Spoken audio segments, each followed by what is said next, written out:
What's going on, YouTube? This is Michael. I'm Steven. This is Jake. Josh. And this is Chris. And we're with the Forgotten Legion 30K group. Today we actually have the full battle report for the last YouTube video that we posted. And actually we have Chris and Josh both in here that played. Chris played the Mechanicum and Josh played the Iron Warriors. You can actually find all of us on the South Texas 30K Horus Heresy group Facebook page. And as well, if you're watching this already, you probably already know about the YouTube page. So yeah, let's go ahead and jump right into this, I guess. So this is actually the mission we're playing. It's Shuttle Down. It's kind of similar to the last mission we played in our last battle report. It's actually Chris's brainchild. Chris, why don't you explain how it works? All right, so what we're doing with these, we've actually got a couple of different missions here that we've been playtesting. And these missions, their basis was the Adepticon mission pack from this previous year. And what I did is I took those and tweaked them up a little bit. Shuttle Down is probably the most different from what we played at Adepticon. And even as we've been playtesting it for an upcoming event we have, we've made some more changes. So let me just hit those and so you can see the differences from last time to this time.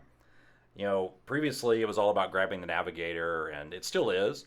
Now we've given a little more functionality to how you can protect the navigator to try to keep those 5 points, which in the past you couldn't. You kind of had to depend on whether he could live on his own or not.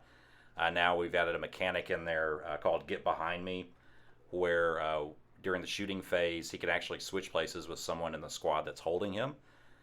So adds a little bit to his survivability, and you'll actually see that coming up during the battle report when the Iron Warriors have a hold of him. So I don't want to spoil that or get too far ahead. One of the other things is, talking about how we can make it a little more difficult for the navigator. His base stats really aren't that beefy, and we gave him an invuln save. He's got a 5-up invuln, so it's going to help him out a little bit, but not make him too hard to kill. So yeah, man. I mean, I think the last game me and Jake played, I killed him, so I murked him. So, I mean, that's pretty much how it's been going. He's just really hard to. Once you have him, it's just super hard to keep him. Well, and I think that's good though. The whole thing is you want it to be tense. You want it to be, can I actually get those 5 points? We didn't want it to be a cakewalk, and I don't think it has been yet. No, not at all. Yeah, I do like the fact that you can kill him. If you want to get in there and the Raven Guard say, we definitely can't let this guy go back with the Alpha Legion. Sure, let's drop some missiles on him and end the threat right there. Likewise, jump in there and grab him, try to make off with him yourself. Definitely. I think one of the things we touched on playtesting this game was, treating him like the relic. I know in some missions with the relic you can't run with the navigator. And it was something that was brought up during game, and you'll see it here shortly, where we did use the run feature during the shooting phase to move the navigator faster. However, I think it probably would have been a little more interesting had we not been able to run, make the navigator a little more fragile, I guess. Slow, blind slow. navigator. Move, one-eyed bastard. Maimed.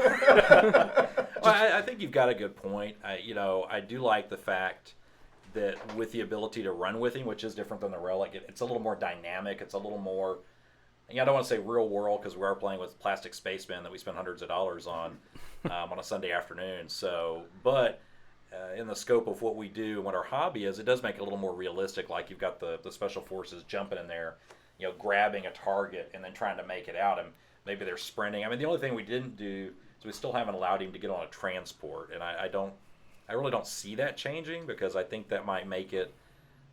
Some people in the room might have a little easier time with that function if it was in there. Yeah, infiltrating rhinos. Definitely. Also with the time constraints,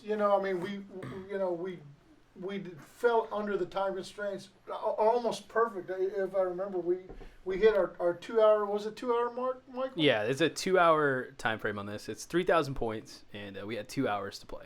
And so, we were able to complete the complete mission. Now, there's some places where we could have, moved a little faster but I mean, there's a degree of strategy involved with, Of course, if you're on the battlefield, you don't have that much time to think, right? But, Yeah, exactly. I think, moving past the navigator, one of the other things we did differently was mission. In the previous version of it, there were some environmental effects. There was an acid fog that was taken from the Adepticon mission pack that we started with as the base. What I did this time was I actually dropped that in completely. And instead, we added at the beginning of every round, you would roll a d6, and there would be some effects on the battlefield to simulate this is all happening during the midst of a much larger battle. So you're trying to grab this guy, and there's atomics being unleashed, in the area. There's bombardments coming down, lance strikes from orbit. And while we didn't get to see a lot of that in play because we kept rolling ones, which was no effect, I do think that that's going to add a little bit more flavor to the mission as we go forward and play with it a little bit more. Josh, what do you think about that? Oh, looking at the board right now, Michael's panning over the board. I've gotta say that the drop pod in the middle crashed in a ruins like that really just gave a great aspect to an actual objective to the mission. I really love the way Michael set the board up. I mean, we had plenty of terrain. Of course, I got a little bit better terrain than Pretty did. Yeah, the benefit of winning that deployment roll and me skunking the CZ initiative, Yeah. so that did not help me out at all.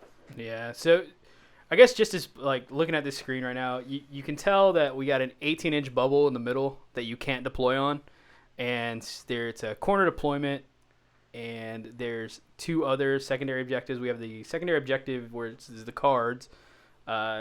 So with the way the cards work is each warlord, for one, at the beginning of the game, they'll draw one card that is only theirs, and then they'll have a shared tactical objectives, which they can both get those shared objectives, and so they can both snake those off. So you'll see us drawing those in the board here in a little bit. So this you can see right here. This is how the board is going to be set up. It's like I said, that corner deployment with that 18-inch bubble. So I guess we can go ahead and move on to what these guys brought. Okay, what we've got here going through my forces, they are led by Caleb Decima, right there in the middle. We're by the Medusas, actually. There we go. He's leading the force and acting as the warlord. Then from there, we've got an Archmagos Reductor, and I've got him with a squad of Myrmidon Secutors, and he's got a couple of the Cyber Ocularis. We've got a Magos Reductor, and he's with a group of Tech Thralls with Laze Locks, and they're going to be riding in one of the Trioros, or as we like to call them, the Murder Trains. And then next to them, we're going to move over a little bit, and back over here, my other troop choices, I've got two squads of Thalax, one with Multi-Melta and one with Photon Thruster, all with the Destructor upgrade to them and heavy chain blades. And here back the Myrmidon Secutors that I mentioned just a minute ago that the Archmagos Reductor is traveling with. And those are plasma fusiles and power weapons, right? Plasma fusiles and power axes. We had the Krios Venatars, two of them in a squad, and we've got the Legion Medusas with the Ordo Reductor. And crewing them, we've got some Servo Automata that I put in there. We've got a squad of Myrmidon Destructors with Conversion Beamers, doing some long-range work. And Myrmidon Destructors with two Graviton Imploders and then a Radiation Engine. So ugly.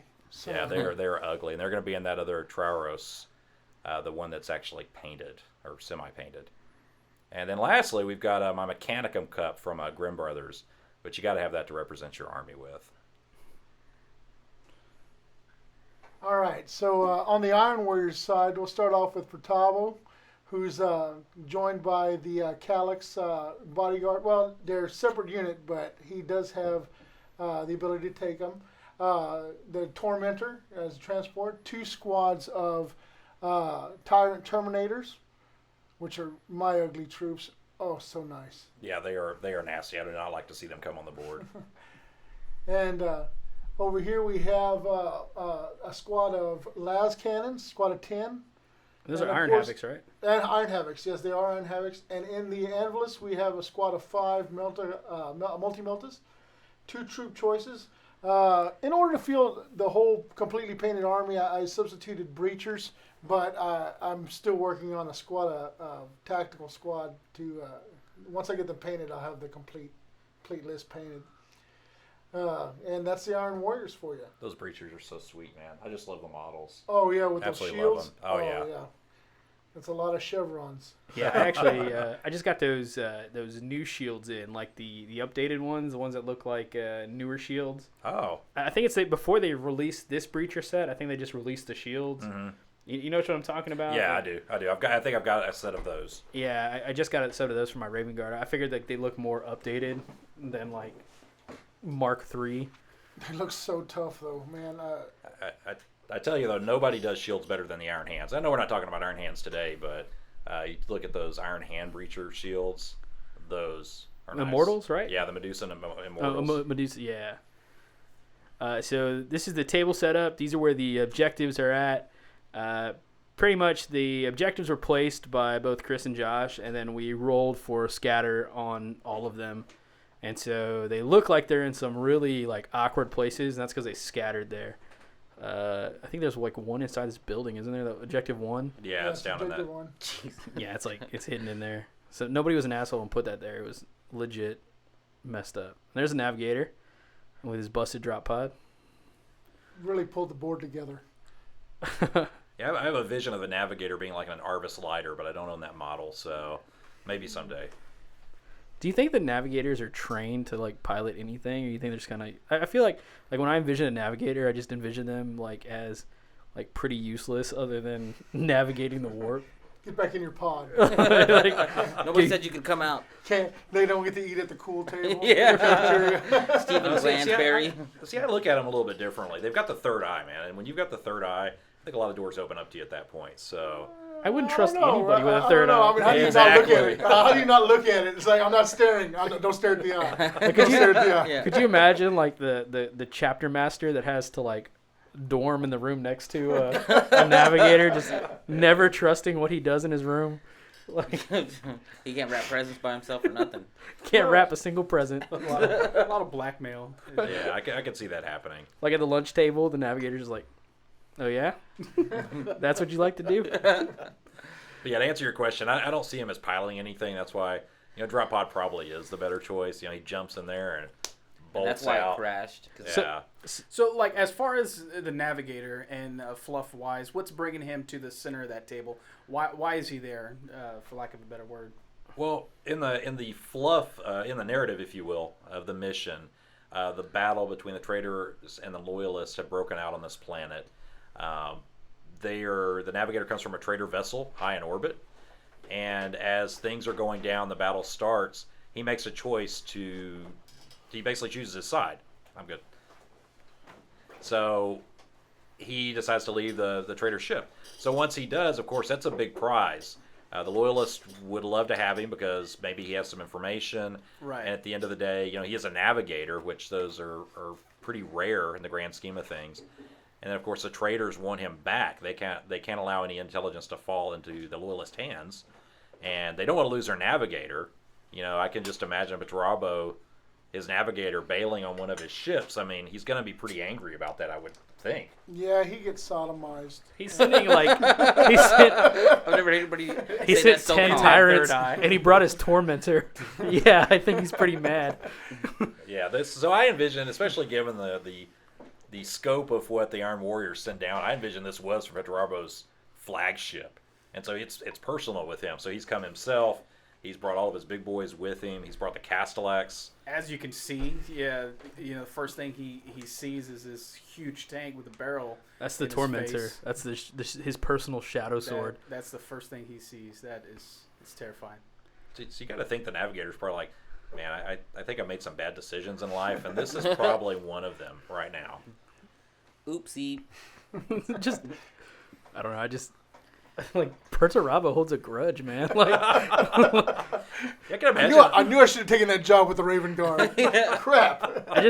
I imagine that navigator just freshly getting out of the drop pod and watching like a what are they called? Storm Eagles or something? Yeah. Dropping that shadow sword down. Yeah, a big, a Thunderhawk flying over the terrain. And he's like, oh, this can't be good. And then a super goof. heavy tank drops out. Yeah. No, I just don't think you'd want to work for Petrarbo anyway. What a dick. By the way, that paint scheme, Josh, is so good. Chevron, Oh, chevrons, thanks. chevrons. Thanks, Jake. Jeez. It's It the only looks thing good. that keeps me sane, painting those chevrons. How does that keep you sane? That would drive me crazy. Yeti cups. That's all I gotta say. Yeti cups. Are you taping off all those lines? No, it's all done freehand. I Oh, freehand, wow. I freehand all the lines, which from 12 inches away, you see so many chevrons, you don't notice, little squiggles here or there. But once you get into a zone where you're painting angles like that, it just kind of comes to you. Oh, now that you mention it, I can. No, I'm just playing. Oh, yeah. Now that you say that, they're messed up. Yeah, no, I really think it looks awesome, and I'm shocked. I did not think it was all freehand. I figured you were using some Tamiya tape or something like that to mask it thanks. off. So hats off to you, man. Thank you. So I like how Josh is already okay, obviously the Iron Havoc's getting thrown into the building. That makes sense, right? Right. That's just that make. I mean, they got full view of the battlefield with their last cannons. But I like how you basically parked your shadow sword right next to the navigator. Oh, So you got to take advantage of that deployment zone. I mean, when you can get that close, take it. I love getting into the fight, which this wasn't really a great battle to see me getting into the fight, but objectives were obtained. And that shadow sword is just scary right there in the middle of the battlefield. It is. It really draws attention, as the opponent, watching you, especially now going back and watching you sit up again. It really drives home, really how important the choice of where you're going to deploy can be, because as you see, you've got some great terrain to hide in. You're able to deploy with the navigator facing you, which is huge. So you've already got a leg up. Unfortunately, the Mechanicum are going to be on the far side of all of that, and that sets the tone, I think, for especially the early part of this battle. How much did you want to kill that navigator? Pretty. Once you saw Josh setting up, did you immediately just I gotta kill that thing? Yeah, and that brings a good point. I mean, for me, strategy-wise, I feel like I would just take the navigator out right off the bat, just And then it's mano to, y mano there. yeah, to eliminate, because I think it adds a whole different aspect for the strategy. I mean, and it should. That's what it's for. But it also, you can see in the last two games we've seen the strategy be different, but it does cause kind of a little bit of a hectic. I mean, it would throw me off, so that's why I would just be like, that dude's dead, because Pop. I wouldn't want anybody to get 5 victory points. That's a lot of victory points. It definitely crossed my mind. That was one of the things, I was going to be going second. I really wanted to see what his moves were during the movement phase after he got rolling. I really was unsure what Petrarbo was going to be doing, if he was going to be rushing forward, what his role exactly was going to be at this point with the Castellex. I knew the tacticals were going to be going after the navigator. I felt a little comfortable, and you'll see when you get to my deployment, with the Medusas, I can really lay some pain on tactical Marines. So I wasn't worried about thinning those guys out, but I was more worried about, if Petrarbo could get up there with those toughness 7 robots. His iron circle. Yeah, his iron circle, if you will, and protect that navigator. That was going to make my job a whole lot more difficult. So yeah, it crossed my mind. I thought about trying to murder him pretty quickly. But I also thought, if I can snag those 5 victory points, it's going to be real hard for this guy to come back from behind. Kind of like, again, as you see here. Oh, yeah, and you got those fast-moving Dalax, too. Mm-hmm. I didn't even think about The that. Jump pack Daleks. I was waiting for the jump pack Daleks to just come in and swoop in. Exactly, and that was one of my goals, to send them forward quickly. With the jetpacks, they have extremely fast movement.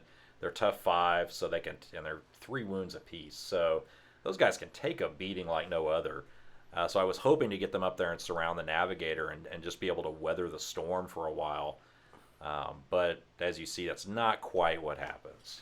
And I gotta tell you, multi-wound models are demoralizing as hell, because you can pound a unit All of Mechanicum. and one guy falls, and you're like, man, I just gave everything I had. Yeah. Yeah, to take him out, and it's like, oh, he takes the wound, but he's still there. Oh, great. It takes that plasma pistol confidence away. Yeah. Where you're like, I'm murdering somebody. Strength 7, AP 2. Oh, you're 3 wounds? Okay, never mind. toughness 5. So strength 9 just doesn't do the job. You know what I'm saying? So. And they're toughness 5, so you're not insta killing them with power fist or Right. anything. Yeah. Like you're not gonna sling a Lehman Russ battle tank their way and kill a unit. Right. No, I feel you. Yeah. On the downside though, it's a lot less models on the field for the Mechanicum, so I've been bum rushed and out modeled. Being a 40K orc player though, anything 30K is a lot less models. Oh, I mean, true. it's there's no horde. Every troop it's like, ooh, I just lost 20 points. Ooh, I just lost 15 points. We've been taking on them tyrants. And Yeah. just, how many points a piece is 50 one points tyrant? for one tyrant. I mean, Blech. it's it hurts when you get pie plated or something like that, and you got a squad of tyrants with one wound apiece, just wiped off the board. So you can see I'm setting up here, and like I mentioned a minute ago, my cover options were not many. So you used your pain trains. Yes, that was with flare shields, AV-14, Blessed Auto Simulacra to heal themselves. I wanted these guys to really take the brunt and protect those Medusas, at least at the beginning of the game. And that plan actually worked out pretty decently. But again, it was all about trying to weather that first round of shooting from Josh. So I knew especially once that Shadow Sword starts opening up, things are not going to look good for the Mechanicum. However, one thing to take into consideration for all you new players and stuff, people tuning in, and when you bring vehicles, you pretty much look at a map like this and you look, oh, there's terrain here and there's terrain there, but you got to remember that the vehicles you bring also are moving terrain, Yeah. and if they blow up and they don't and they just get wrecked and not exploded, they become terrain. So you got to use that. To add to your advantage, one of the things that the downfalls to the Mechanicum is that everyone's playing Space Marines in a 30K universe, and then all of a sudden the Mechanicum show up and they got these shiny weapons and these big huge vehicles, and you're going, oh, what am I going up against? And then all of a sudden it rolls over a piece of terrain in the middle of the board, and you're like, wait, why are you doing? How are you doing this? I got to go around. Order reductor, man. But ignores terrain, definitely a big nasty thing. But when the weapons start firing, you're like, how many shots do you get with that thing? Pretty, Jeez. Does the pain train normally just ignore terrain like that, or So actually, is it only order reductor rules? The Order Reductor gives it the ability to ignore difficult and dangerous terrain. Right. So that's where that's come from.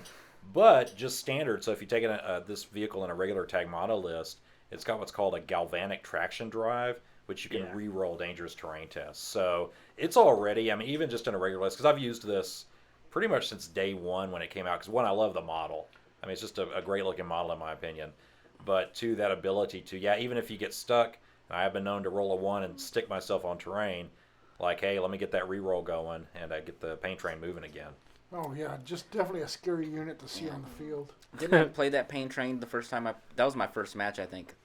Yeah, I think when you were playing your Tau. Yeah. In a tournament. Yeah, It it was- was that tournament, and you I destroyed it. Oh, it was ugly. The Farsight bomb comes Yeah. down and just... Yeah, we won't even talk about No, but that model was. I remember Tau don't exist yet. thinking that model was really, really nice. I love that model. That model was just. I got a it does bad kind of habit. look like a train. Yeah, I got a bad habit of buying models because I like them. Yeah. When I build an army, and when I play Mike, I kind of regret it sometimes. But that's the first thing I look at is the model. Yeah. And those, the pain train is what y'all call it. I have to Yeah, it's- agree. those things are bad. I have to agree. I have a Marauder bomber, which is rules. the worst unit in the Imperial Navy. But it looks. But it looks cool. It You bring that looks thing out, and it's like, awesome. whoa, So, But I think that's one of the things that's really cool about 30K and Horus Heresy is, the rule of cool really does prevail a lot of times. You do see people that are, they're building fluffy armies more often than not, and they're wanting like, oh, this vehicle looks cool, it fits my fluff, rather than, wow, the stats are really awesome. I don't care for the model, but I'm gonna throw it in anyway. At least that's been my experience. oh yeah, like I got Portavo literally 2 days before this match. I mean, it came in, and I assembled him, and I painted him, and I was so excited. And he was not even remotely in my list. Neither were the Calyx, you know. And I was like, you know, and I'm reading Horus Heresy books, and Tabo just ports in with these big robots. Was that Angel Exterminatus? Yeah, it's like, here I am, bam. So I'm like, yeah, I got to put him in the army, which, you know, it's to see him on the field just really gives you a stiffy, you know. Yeah. I saw your list, and I saw that like those Castellax are like bare bones Castellax. Like, Castellax, you just wanted them. I'm mispronouncing it, but God, I mean, I don't play with robots, but in this case, Well, I think we're actually going to start a Forgotten Legion drinking game. Yes. And it's all going to be around. Every time you mispronounce a Mechanicum unit, you're going to take a drink. 'Cause that seems to be where the problems start right there. He's gonna start doing that on purpose. Yeah, what's a Thalix? You got these. Shot. you're bringing castle robots. Yeah, I could definitely see that getting ugly real fast. So I think right now y'all are drawing y'all's personal objective cards. Yeah. And I know here's Josh's. He's got a secure objective 3. That's his that's the one that they can't share. Bullshit. And then yours was Big Game Hunter. Of course, Freddie would get the big game hunter. Well, yeah, it only took me all game to get it, as far as to get the points for it, but... Yeah, and that gives you 3 points if you 3 points. kill a for Lord one of War. Yeah. Or a super heavy, right? Yeah, it's a 3 points for a super heavy. Yeah, they were secret objectives too, because I had no idea that was what he was going after, but I just thought he wanted to kill the Tormentor. Well, who wouldn't? Yeah, I did actually want to. It was a bonus. So these are the shared objectives. If you want to pause, y'all can see what those were. Oh, wait, I'm gonna zoom into it. So score 1 victory point if an HQ was destroyed during your turn. And I couldn't read that other one. Yeah, if you want to pause, y'all can see it on there. But I think at this point, y'all are pretty much set up. Right. Yeah, I think we're just about to see me not. Oh, this is where y'all are. Okay, so with was it the Iron Havocs that let you drop 1 terrain or 1 point of terrain? No, actually, it's the hammer. Shattered Defense is what it's called. The Iron Warriors. If you take the Rite of War Hammer of Olympia, you get the Shattered Defenses. It's one of the special rules for the Iron Warriors. So basically, what that does is it takes. It reduces the cover save by 1 on any specific piece of terrain. So I picked the black burned out building on Pretty's side that had the Myrmidons and the Thalix. Was there Thalix? Oh, and he did not seize that initiative, by the way. That's what that 2 no. was. Oh It yeah, was big terrible. big negatory 2. So you dropped the terrain piece, that black building over there. You dropped that down by 1. Right. And then Pretty, you also had something that gave you -1 to terrain, which you did to that building where the Iron Havocs are, right? Yeah, Caleb Decima actually has a power that basically does the same thing. You can choose a piece of terrain and give it that -1 to its cover save. And what's that called as you're thumbing through the book over there? You would ask me that because my mind, it just clicked. I was like, oh man, I can't remember the name of this stupid power. And Battlefield Analysis is it's actually a warlord trait that Caleb Decima gets. So Battlefield Analysis. So who is Caleb? What is a Caleb Decima? Well, Is he like some boss, Mechanicum? Why is his name Caleb? Well, Caleb Decima, he was actually on Istvan, and he's got a very long and pretty cool backstory, but the brief 5-cent version is when everything went down, he basically went a little nuts, and he said, I'm going to take my fight to the traders in any way that I know how. And so while he was on Istvan, he was gathering discarded Legion vehicles and all sorts of things like that, putting them together to take his fight to the War Master. And he's actually looked at as being off his rocker by the rest of the Mechanicum, because he went on from there and basically started his own war. He said, I'm just going to go around, I'm building this army, and I'm going to fight them wherever I can. And he wasn't really too worried about the fight for terror or any of that. He was just all about, let me take the fight to the War Master in any way that I can. And so he's seen as almost a heretic by the rest of the Mechanicum. That's super dope. Okay. Did you know that's who you were fighting, Josh? Did No, you know you're fighting I thought some Caleb? robot. Bigger Caleb robot. Some robot dude with an extra arm and a couple of appendages.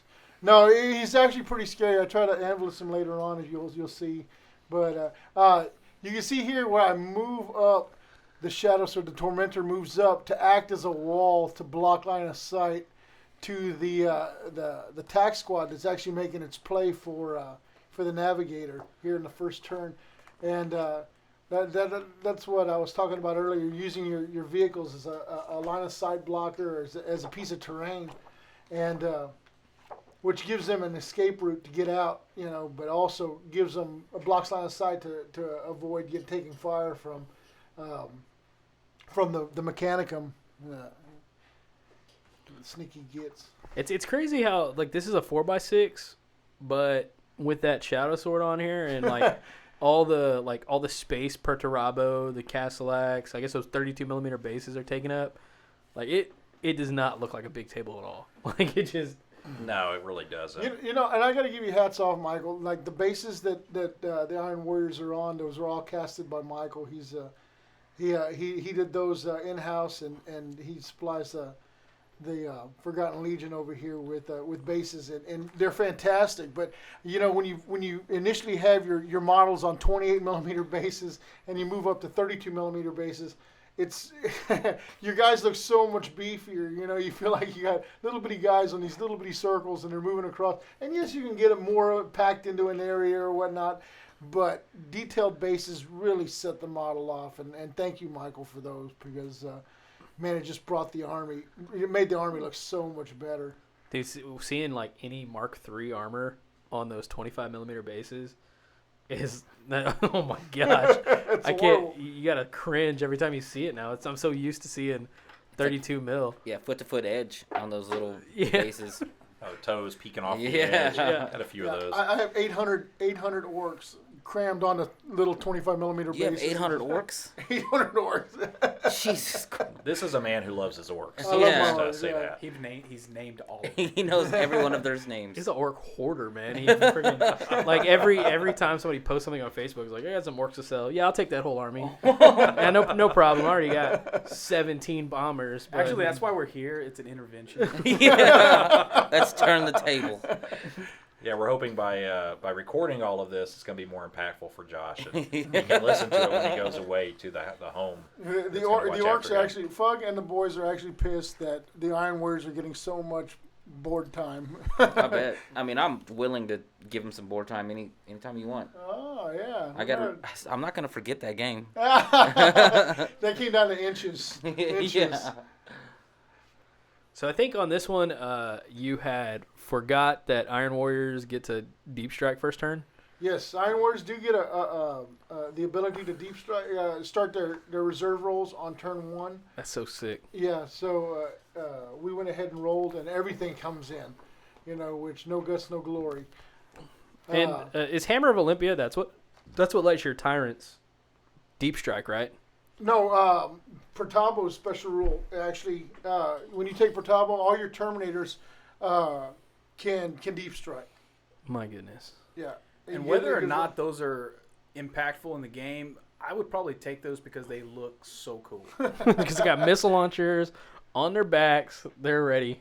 Yeah, you really don't want these guys coming, as you'll see. I don't like these guys teleporting anywhere near me, just at all. and this was another. I have to give props to Michael again, because I picked up the first contingent of Iron Warriors from him initially, and it's the army I had intended to play, and he was using them as an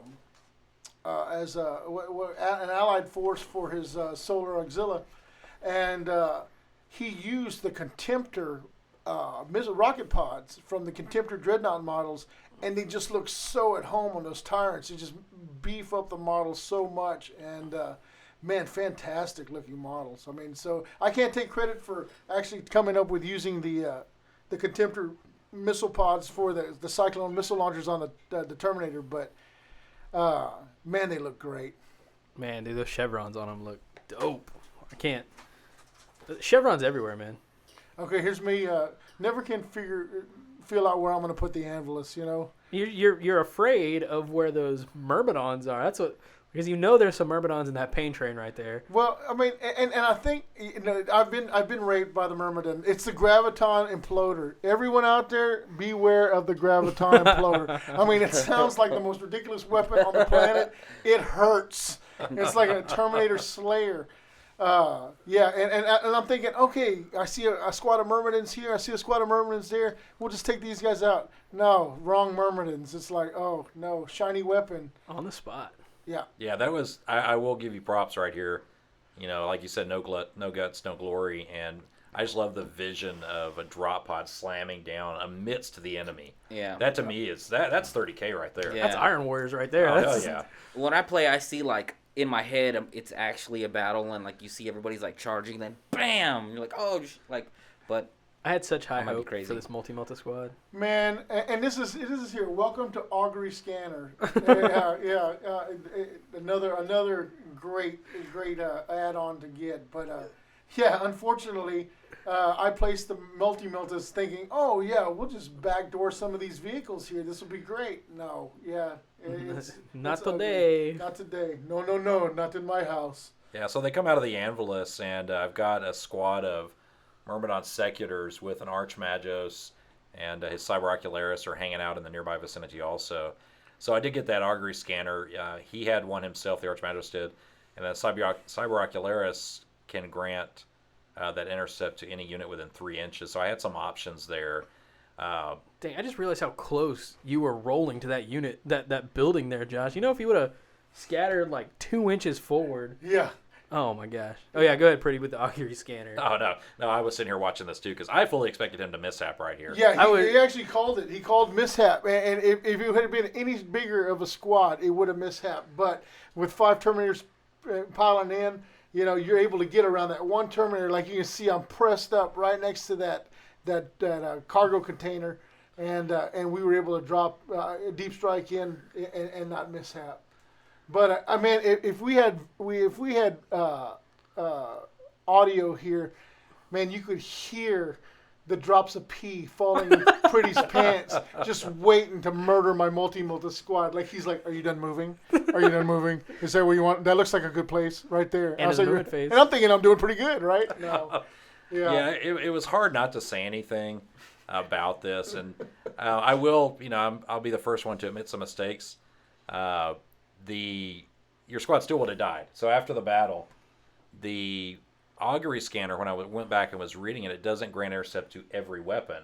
It's just rapid fire or heavy. So it would have been. I still could have shot at you with. I think your phase plasma fusells killed him anyway. Well, and that's the thing; those are salvo, so that's a little bit of a wonky spot right there. Oh, so you just cheated. Yeah, I might have cheated. Inadvertently, just a little bit. Like that's the politically correct When the way of saying. drop on you, brother, what are you gonna do? Cheat. But you know what? I will say, after seeing my mistake, reading about it, I said I'm gonna wait till I come on and we talk about it, and I'm gonna tell Josh in person. Sure, yeah. Such a big robot. Yeah, but once If you Josh, really felt bad, you'd give him $100. All right, here you go. $100 out of your wallet. WWKDD. But What would Caleb Decima do? It's with a C, man. It's with a C. Oh, Caleb, whatever. Yeah, so that was It was such a great pile out too. It was like, oh, we're here. We're gonna snapshot right into the back of this murder train, and well, you know, that's the reason we are playtesting. We are still some of these things that we're not used to using very often. We're kind of feeling them out, learning the ropes. So Right, I'd rather do it here than do it at South Texas in Flames, which is coming up. A little plug for that event we'll talk about later. And we got Adepticon coming up early next year. I definitely don't want to be looking like a fool at Adepticon. So I've already searched. I've scoured what squads can take Augury scanners. For real though, like I'm loading them up. like not even like I mean just straight up.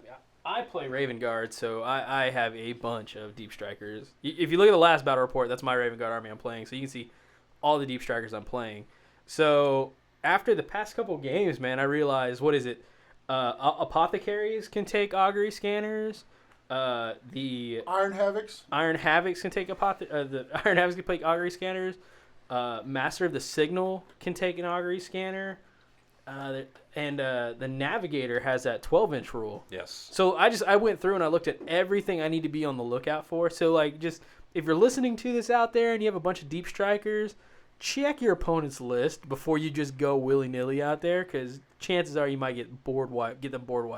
Yeah, Pretty got me once. He'll never get me again. Well, I was thinking, like, could you imagine those tyrants if they had something with like just a Master of the Signal with an augury scanner? And this is where he's butt raping me. It's like he bent me over, and he's putting it in. Yeah, those phase plasma fusils, 3 shots each, 2 Look, there weapons they on go. each guy. Bye. Yeah, it's just ugly, even if it The wasn't. casualties board. And and Fluff's sake, Perturabo is a dick. I mean, he is like major. I love playing him, but the Imperium sent the Iron Warriors to do all the dirty work. They got the reputation of siege specialists. Perturabo took jobs that nobody else wanted. I mean, they put him out there to grind down planetary defenses. I mean, and so after years and years of what led up to the Horus Heresy, Perturbo's pissed, man. He's expended countless amount of troops and just thrown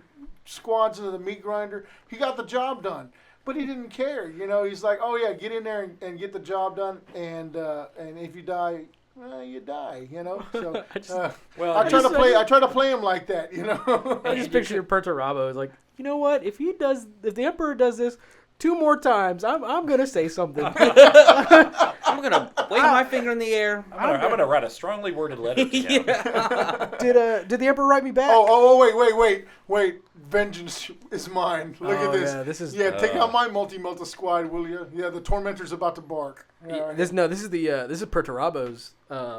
Oh yeah, orbital strike. Yeah. You softened him up with that, and then you came back with a shadow sword and That's wiped right. him. Perturabo had that precision bombardment, which Yes. is a big nasty 9-1, I believe. And I say like, oh, wow. And you rolled for 2. You rolled for 2 templates, right? Yeah, it flipped over to the right, or yes, Towards the camera. towards the camera. Yeah. Yeah. There we go. Boop. Yeah. Which I think the second shot only got. And you used your 1 or twin 2. link too. Right, And it does but the same it does this exact same thing. It doesn't move. So, which man, if it had flipped over the other way, it would have been nice. And Perturabo's is different than the Master of the Signal. It's 9-2, right? Not the 8-3. I think it's 9-1 as opposed to 8-3 or 9-1 or 9-2, but it's pretty ugly. 9-2. No, it's a 9-1 because I think it was better than the Basilisk too. Just enough to give each of those guys a single wound. Yeah, pretty much. So demoralizing. For real. That's so bad. Fuck. Well, and we're just talking about Perturabo getting all the shit work, and y'all can just picture this because Caleb Decima actually was supposed to be on the Traitors side, and nobody liked him. So this is where his grudge came from against the Traitors. And when he showed up at Istvan 3, they tried to kill him. They're like, "We can't trust this dude. We don't really like him. He's kind of a douche." And so they shot him down, and he's like, "Screw these guys." That's why you play that army, right? They're going to do this to me. So I can imagine Perturabo like, "Oh, man, I thought I killed this guy. What's he doing here?" Oh. And Caleb Decima's like, "I'm going to get you." I'm gonna get you. Okay. Hey, come here. Is that Caleb over there? Oh man. Don't look at him. Don't look at him. Don't look at him. Don't make eye contact. Kick the chair. Kick the chair away from the table. Is he standing by 2 Medusas? Oh, shit. He brought the Medusas. You don't think he's still mad, do you? Guys. As the Medusas are like, boom. Dropping pain over there on the Iron Warriors side. I just imagine them doing some like high school pranking shit to Caleb Decima. You guys, you don't think I remember when you stuffed me in that locker? They should make an animated cartoon about Oh, that would be so awesome. Warhammer Caleb Decima and Perturabo's. in high school.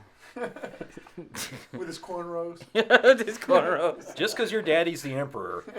Man, I would say like Horus, Perturabo. I'm thinking about like, who would be like cool kids. like maybe Oh, Robo. Sanguinus. Oh, yeah, Fulgrim. Sanguinus. Fulgrim would have. Oh, I got wings. Check me out. Sanguinus is a quarterback. Yeah, I can see that. He's got a chiseled chin. Either that or Yeah. Lionel Johnson. Lionel's the goth kid. Yeah. The goth kid. I just see. Whatever, five- they were all blonde. All the dark kids were like blonde. He's like, oh yeah, I just moved here from California. Wow. There's two things you don't make fun of. My Legion In Narnar ways. in Narnar waves, bro. I don't know, I just vision Fulgrim showing up and he's got the polo with a popped collar. The four pop collars. Yeah, the four popped collars. Pink, purple, like a pastel blue. Hey guys, the Emperor's busy with the Unification Wars. Y'all want to come to my house in Terra? I just scored some badass pot. We'll lay by the pool. We'll hang out. Invite some chicks over. We'll get swifty. Or some dudes. But the chicks never come. But the chicks never. Fulgrim comes out in a thong and like a banana hammock, and the chicks never come. You'll see- So where are the girls in the Warhammer universe? Like, how are these dudes replicating themselves? What's going on here? Clones, No bro. ladies. There's Sisters of Silence. You'll see them in they announced that they'll be in the what do you call it book? The Book six. bitches of battle. Yeah, Bitches of battle. the Prospero Burns or whatever. Yeah, they're supposed. Which I don't think that's going to be the next book. Or book 12. Prospero Yeah. Burns was Magnus. That was the Well, it's gonna be Space Wolves, Magnus, and the Sisters of Silence. Ah, okay. And that's because they took the Sisters of Silence to Yeah. Prospero with them. Dude, I mean, like, Magnus doesn't have anything to do with this game going on, but that dude got the shaft. Oh, royal. I didn't realize how bad he got the shaft until I read Prospero Oh Burns. yeah. Oh yeah. Like, straight up tries to warn the Emperor, and the Emperor's like, "Hey, I said don't use psychic powers. Go kick his ass, Lehman Russ." Yeah, he definitely got the Just short trying end of to the help. stick. Yep. Dad, you never listen to me. I understand I collapsed your Eldar webway, but you gotta hear me out. I flew all this way. I gave my eye for my Legion. I think Magnus would not be in the cool kids. By the No, way. I don't think so either. I got an off question, but it's bothering me. Good. Did you hand paint or did you airbrush the gold? Airbrush. Okay. Are you talking about on the Triaros, the Yeah. murder trains? Yeah. Yeah, that's airbrush.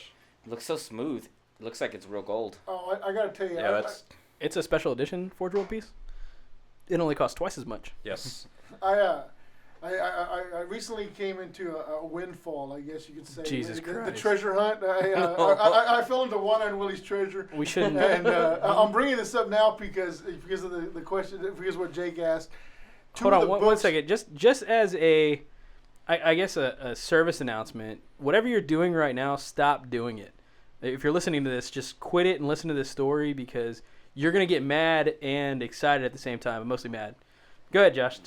Tell us what you found. And Okay. it's okay if you get a little turned on also. Actually, yeah. Very okay. Nobody judges you on this podcast. So I'm gonna start the story off by just saying that I'm a huge dick. I mean, to my brothers here and the guys from the Forgotten Legion that weren't able to go with me. Yes, I'm a huge penis. I mean, royal, because my brother Zach lives in Houston, and he found a Craigslist posting for like to meet dudes? no, not to me, dudes. Oh, okay. No, I thought that's what you that's did a on whole Craigslist. nother story Oh, okay. and a whole nother universe, like 32K. Okay, Okay, gotcha. no. So he sends out this Craigslist post where there's like an estate sale going on or a pre-estate sale going on. And, you in the pictures, you kind of get a couple glimpses of a few models and some modeling supplies. And then in picture 18. Of Picture 18, I had it memorized too. I was like, picture 18 is where the magic was. You get to picture 18, and bam, what do you see but the Horus Heresy betrayal book, like big as day, in a tub with other books underneath it. And you can see little corners of like Horus Heresy 2. Underneath it, and you're going, oh my dear God, are those the Horus Heresy books? And you're thinking, these are $90 books, So my brother, I asked my brother, I said, hey bro, when are you going to be able to go take a look at this loot? Man, there's obviously some stuff going on here that we need to be a part of. He says, I can't get there till Wednesday. Well, I find out that the woman who's selling the estate is going to open up to the public on Tuesday, and I'm like, oh my God, an extra day, everything's going to be gone. It's going to be ransacked. I got to get there, right? And it almost didn't happen. I mean, I tried to line up a ride. I tried to everyone had to work. It's a Tuesday, for Christ's sake. Who gets off on Tuesday? Well, actually, I was off, but Josh, as he said, is a penis. And I am a penis. And I'll be called a penis several times throughout this story. And you guys are going, what a dick. I should have told Pretty. I should have told... Yeah, and I didn't. I mean, because I tell you what, there was a bit of greed there, and I'm riding the karma train. And I'm going to make it right by my guys here, and I'll take care. But, I mean, anyway, let's move on to the story. So I'm in contact, and I find out that the estate is not this woman's. It's actually a relative, a family member had passed away. And she flew in from out of town to help settle the affairs. We'll actually clean out this apartment.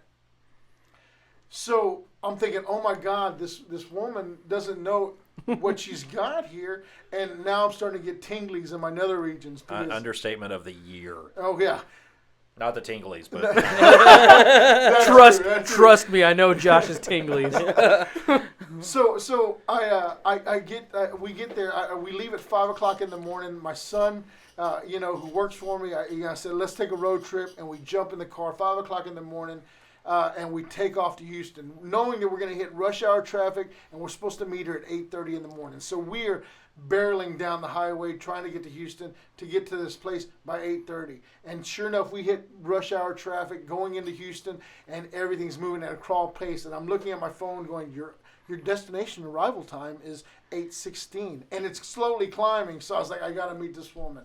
Anyway, so we pull up to the house 8:27, perfect timing. And I give her a call, and she's on her way. She pulls into the drive, and the garage door comes up. And I'm thinking, okay, this man was, from his pictures, it looked like he looked a bit of a hoarder. There was books upon books upon books, but the garage was surprisingly meticulously clean. No modeling supplies or anything in there, so I'm like getting a little worried. We walk into the house, and... It's a 3-story, like a townhouse, 2-story and a loft, if you will. So we walk in, and in the first room downstairs, I see a stack of Warhammer models. Oh my God. So I'm like, we're in the right place. And I'm thinking to myself, this is all that's left. There's nothing left, because the rest of the room was empty.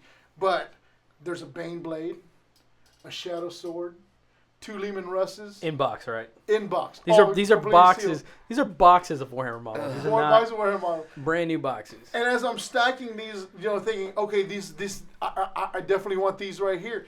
2 Predators. Cityscape ruins. I mean, it was like the greatest start to. It's like walking into the One-Eyed Willie's treasure boat, and bam, there it is, right?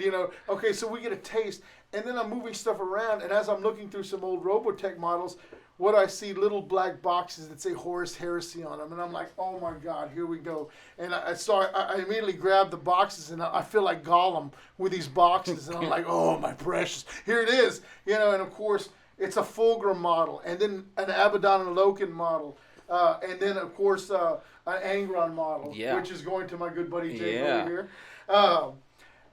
And I can't contain myself, because I've got to see what other treasures are in this house. So I take everything and I put it in a pile, and I'm thinking to myself, please don't let anyone else come in here and take my loot, right? So I'm already starting to should have just peed on it right there. I really think that your erection probably would have scared him away. I'm doomed to wear sweatpants right now, because I was in the hospital, and my boner was very pronounced. But so we move upstairs, and in the first room upstairs, I mean, there are books, paperback books, hardback books, tubs and bookshelves, and it was like, it was glorious. I mean, I can't take it all in, and I start to sweat. I mean, I'm perspiring. It's like 65 degrees in this townhouse, and I'm sweating because I got the treasure sweats, and I'm going, oh my God, sweats. this is it, you know. So I start, and of course I see that one of the tubs I was looking for that was, you know, the tub, the Pitcher 18 tub, and there it is, and I start digging through it, and I pulled the first Horus Heresy book out, and I pulled the second Horus Heresy book out, and underneath it, volumes 1 to 12 of all the Imperial Armor Forge World books. Wow. And just real quick, how much was she charging per hardback book? Ooh, With your boner. yeah. It was a peep at my boner and $5 a hardback. $5 per hardback. You can't see it here because this is radio, but I am crying. There are tears on my face right now. $5 per hardback. So volumes 1 through 12 of Imperial Armor, both the Horus Heresy books. Oh wait, hold on. But there's also Aeronautica Imperialis. There's two Aeronautica books. Model Masterclass. Model Masterclass 1 and 2. There's a Horus Heresy Visions hardback. There's all three Horus Heresy and Visions. then all 3 Horus Heresy Visions, which were softback, which those were $1 a piece. I'm sorry. For $1. Oh, my bad. Softbacks were $1. Can I reiterate that I am a huge dick? Okay, huge dick. There are hardback Horus Heresy novels. They're small, a limited edition run, 3,000 print, signed by the author. Hardback Horus Heresy novellas. There was a 1,500 print Blood Angels fold out Exterminatus. There was Inquisition books. There was codexes. There was, oh my God. I mean, there's books I haven't even seen. I mean, on Black Library's site, on anyone's site, and he had them, and I just kept putting them in the tubs, and I was like, oh my God, to the point where I'm looking at the paperbacks. Like, here's all the Gaunt's Ghost novels in paperback, and she's like, oh yeah, I'm so glad you're taking the sci-fi stuff because there's no market for it. And I'm like, oh. She says, as a matter of fact, any of the sci-fi books, you can take 5 paperbacks for $1. I was like, oh my, why, what? I'm so mad that I didn't. Yeah. So he reaches for his wallet, and it's not there. And then I wake up and I got no pants on. My back is wet. The window's open. No. I pissed myself. You know, just this story alone prompted me to tell my wife at dinner last night that I will come back and haunt her if anything like this happens to my Warhammer collection. So in my will, there's actually going to be challenges that you have to complete Yes. to get in the room. Yes. And then my wife knows what this stuff costs because she's bought me stuff in Forge World. So rest assured, it's not going to be $5 It's going to be like a list of questions, like who's the 12th Legion Primarch, or You basically got to be Indiana Jones to get Exactly. Brady's armor. trick He's question. actually hired an old Templar knight to stand there. I've actually already put the contract out to him, so he's supposed to come by my house sometime this week and just hang out. We'll see. There's I'll a get a feel for picture it. of a painted army. It's an Imperial Fist army, and then the caption on the picture says, "I hope one day my wife doesn't sell the army for how much I told her all this stuff costs." Oh, For yeah. real. Yeah. Because I think I've done that before, where I was like, "Yeah, this is $20." Yeah. I think the best quote was Chris's in the group text, where he says, "I just hope that one day when I pass on, a group of guys get hot and bothered by my army, by my Warhammer stuff." Yeah. You know, that made me smile. Just the thought of, there's going to be a group of nerds, hopefully, standing around in my office or my man cave, my garage, looking at all my stuff and saying, man, what a cool collection. That's my hope. With a boner and sweating. That's the only time I'm going to wish for guys and boners to be standing around my house. So just putting that out there. It's not the only time I wish for it. That's one of the tests. they get to see what it is. And There's a height chart. sorry, buddy. So just to sum up, $10 models, $5 hardbacks, $5 for $1 paperbacks. I walked out with a huge stash. Total bill, $300. So It's disgusting. Was your car full? yes. Yes, I mean, there was things that I wanted, and I couldn't go in there and get them because I was in a Camry. I was like, oh, modeling supplies. I mean, I picked up, I want to say it's about 4 foot tall, all Tamiya paints, Yeah. just full. Tamiya paints, Forge World Pigments. pigments, all the airbrushes. I mean, just it was insane the amount of goodies that this man and you know what, my hat's off to him. You know, for the past few nights since I've been back, I've said prayers that he's Oh made man, I was just thinking And not that. gonna haunt you. Yeah, I was thinking about like, what if you got haunted by like buying this stuff so cheap? But yeah, dude, that's really smart. Did you light some like Candles? incense? Candles, yeah. Oh, Yeah. yeah. Because, I mean, I can hear in the back of my head, I can't believe you're flocking before you base. Oh, my God, what are you doing? Like, you got all my equipment, and this is how you're going to do it? Yeah, this is how you're... I'm like, shut up! I'm getting back! So you just run the pigments through the airbrush, right? Like this, no. the Darth Vader. No. Yeah. We were watching this show the other day about how Dude, that's people that are awesome. getting heart transplants from other people are gaining traits from the donor. Oh, really? Yeah, you get so their you may army be getting some transplant. of his traits from Yeah. getting his Hopefully I army. get some of his painting skills. Do you feel because- Well, I was gonna say, hopefully he wasn't a shitty painter. I mean, That's right. your painting's getting worse. Man, and I tell you what led up to this whole story was the masterclass books. If you guys haven't seen the Imperial Armor masterclass beautiful. books, the techniques they show you, like, man, I've been painting with a brush for so long. I mean, years. I've been painting with a brush for years that I'm like a Zoolander with an airbrush. You know, he's like, oh, in the computer. You know, that's what I feel like. I'm like, I don't know how to work an airbrush, so I'm learning. But you know, definitely the masterclass books have some great tips in there, and I just can't seem to put those two books down. But Well, they're supposed to be coming out. I think one of the events at Forge World this past year, they're supposed to come out with a Horus Heresy masterclass book in the coming year. So Oh, wow. that's going to be hugely. That's hugely exciting for me because masterclass books are phenomenally cool. I don't own one, but I've looked through them, and just to have a Horus Heresy one, I think is going to be great. yeah, I'd love to see the 30K models just masterclass. I mean, just looking at the models that are in the Volume 1 and Volume 2, fantastic techniques. You know, painting techniques. It's like things I never even imagined, and to see people do that kind of work with an airbrush. It's just amazing. Like Pretty right now. I mean, I've seen Pretty's work with an airbrush, and I was blown away by it. Jay's paint job. He's the Alpha Legion player for the Forgotten Legion, and his paint job is just phenomenal. So, I've tried to recreate techniques like that with a brush. It's taken me back to kindergarten with the airbrush, trying to get those techniques down to step up my game, I guess. You could Sometimes say. that's good though, so, to kind of get you back into Yeah. the little stuff like painting.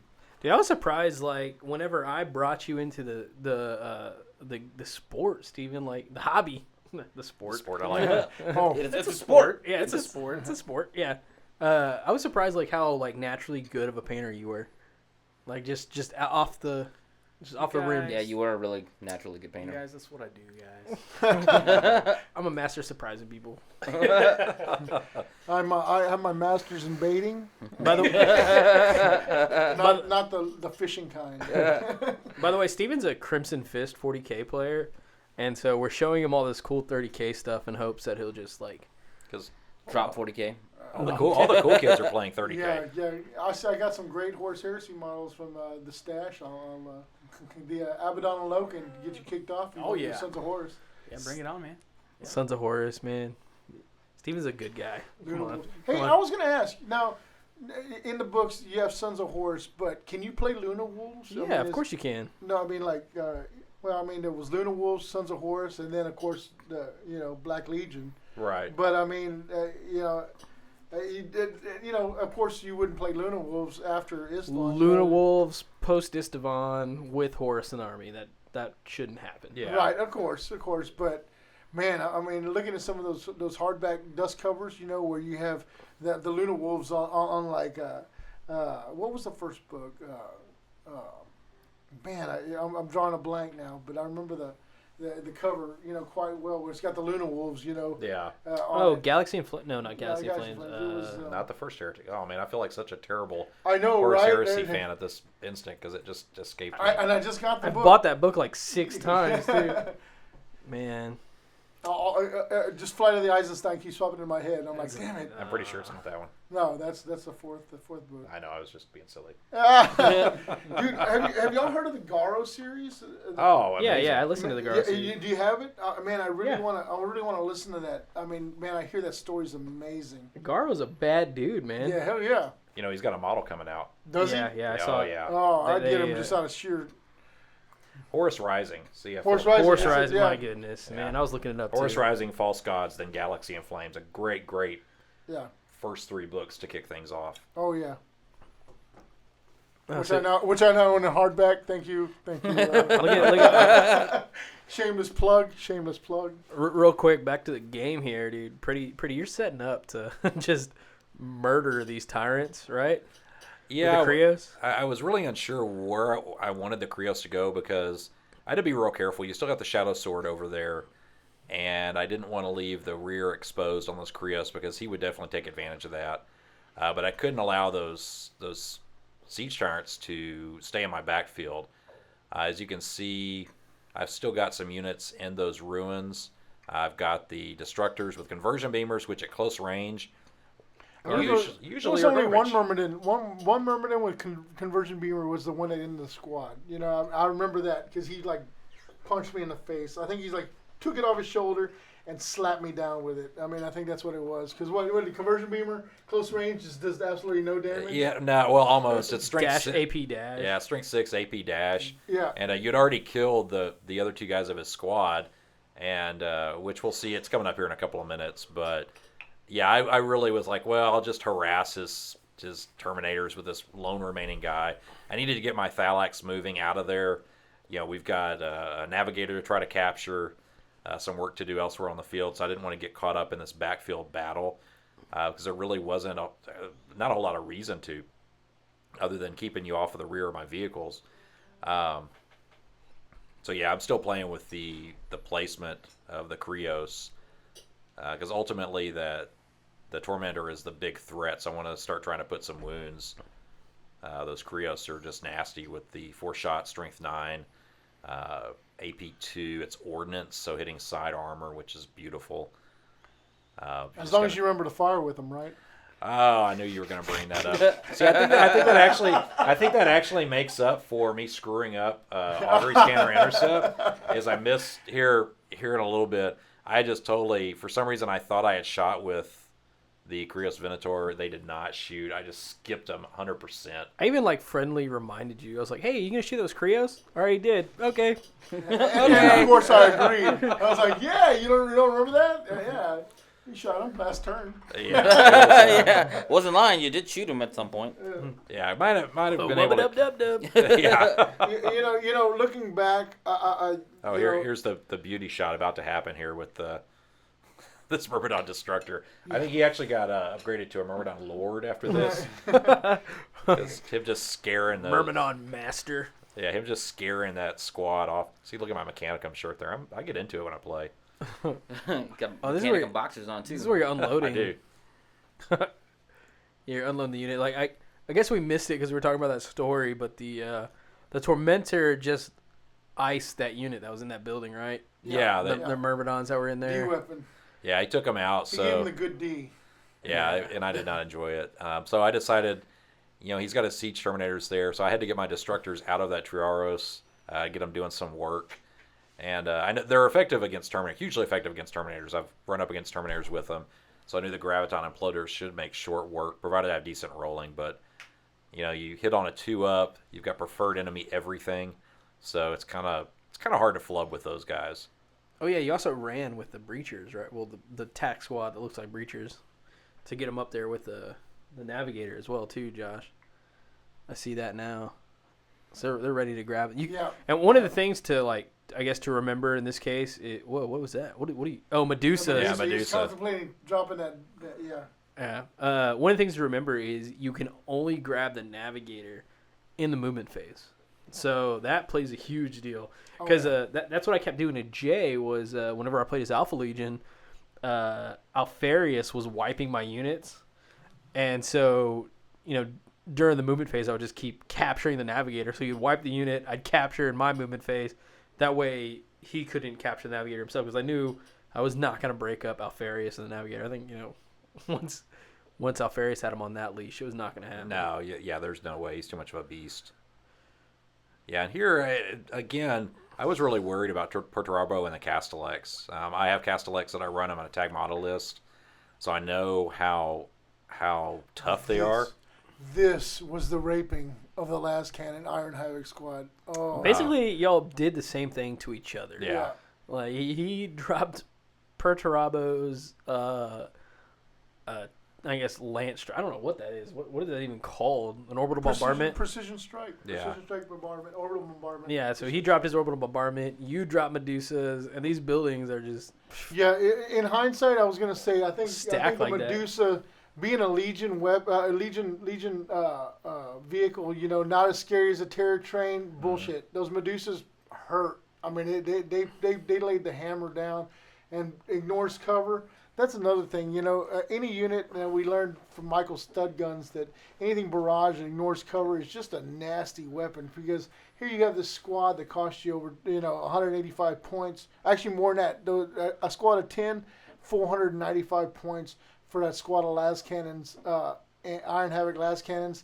And just to be wiped by a strength 10 blast in a building sucks balls. It was. Yeah, I should have targeted the Medusas just because of that ignores cover save. For real, I would put them as MVP this game. Yeah, for definitely. the Mechanicum. Yeah, I think so. When you look at the grand scheme of what did the best work, the Medusas were pretty clutch. They took out when I needed them to for the most part. Like that Havoc squad. So there's an objective down at the bottom, if you remember from the very beginning. And Josh has a card right now that he can snag a victory point for holding that objective, that particular objective with a heavy unit. Actually, I got it prior to this. It was on the first time I had it. During his turn. Oh, that's right. Yeah, Okay, yeah. That's right. Yeah, and then you wiped the unit, which was it was just brutal, man. I mean, it was ugly. There went all the last cannons, one fell barrage. That's right, because you pulled another card, and that's when you brought Perturabo right. back to grab it late Right. game. Which once again, you'll see here. I might not be here because I got to bail out, but you'll see Perturabo secure that objective in that building because I do get a card. And once again, Perturabo said, "Hey, y'all all die, and I'll get the objectives, and then I'm out." How many points is Perturabo there? What? How many points? Perturbo's 500 points. No, Yeah. 495. What a good waste of. And the 495. Castellex are how much? And the Castellex was. Give me a second. I'll tell you right now. I got my list right here. They're 85 points apiece. 85 points apiece. And they were just. Which another thing too was, I didn't shoot those Mauler boulder cannons one time this whole. They were there for looks. Yeah. Oh yeah. Well, the They looked great on the 340 field. points. Look at that big unit of nastiness. Who did absolutely nothing but secure an objective and secured the win. Well, the Mauler bolt cannons are great against Marines. They cause pinning. Oh, okay. So definitely, and if you recall, I was really, with the Mauler bolt cannons on my Triaros, I kept shooting them at your Marines with the goal being, let's get them to fail some pinning checks, let's drop them in place, and that'd give me time to move up and take care of them. Unfortunately, that didn't work out quite like I wanted it to, but just something to remember next time. I know you're kind of new to using that weapon. Yeah. Yeah, I was wondering why you didn't Mauler bolt cannon those Thalax that are coming Yeah, out. there was several opportunities that I should have fired, and because there was a time when those Thalaxes fired on the Castellax, which I could have given as good as I got, Yeah. But it was one of those things where they had tactically retreated to grab that objective, and they were doing what they needed to do, and yeah. At this point, there was no reason to even. It's worry about the shots. It's Monty Python where they say bravely ran away. Oh, come on, man. No. Perturabo, just superior strategic tactician, the only one that can put his mind up with the cold calculating mechanicum. Yeah.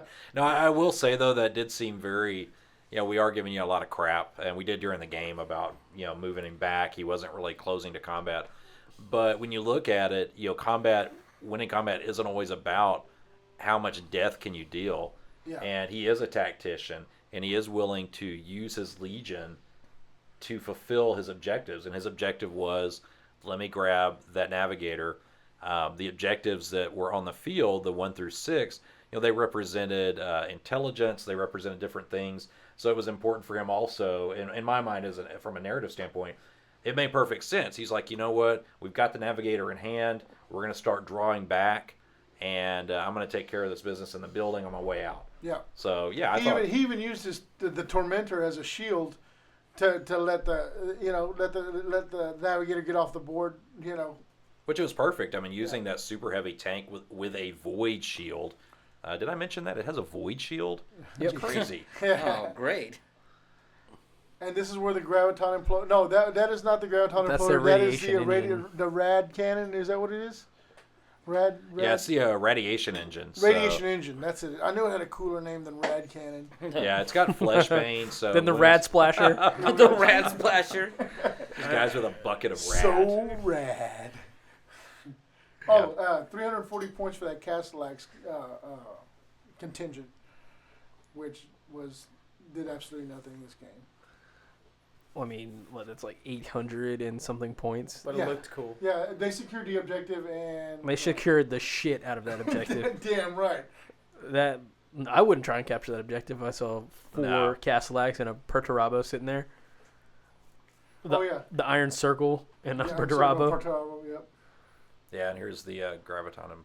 Oh no, that's not the graviton imploder. Not yet, but Yeah. you'll notice the graviton imploder when I start. Oh, there was the graviton. Yeah, that was the that graviton. was your invul saves. Did you see the tyrants just blow off the field? Yeah, that's it. They imploded. Yeah, I've actually got the one. I love those Myrmidon Destructor models. The only thing is, when you buy them from Forge World, you get one of each. You get each of the 3 guys has a different weapon. So you've got to buy a ton of these guys. They know what they're doing. If you, exactly. Yeah.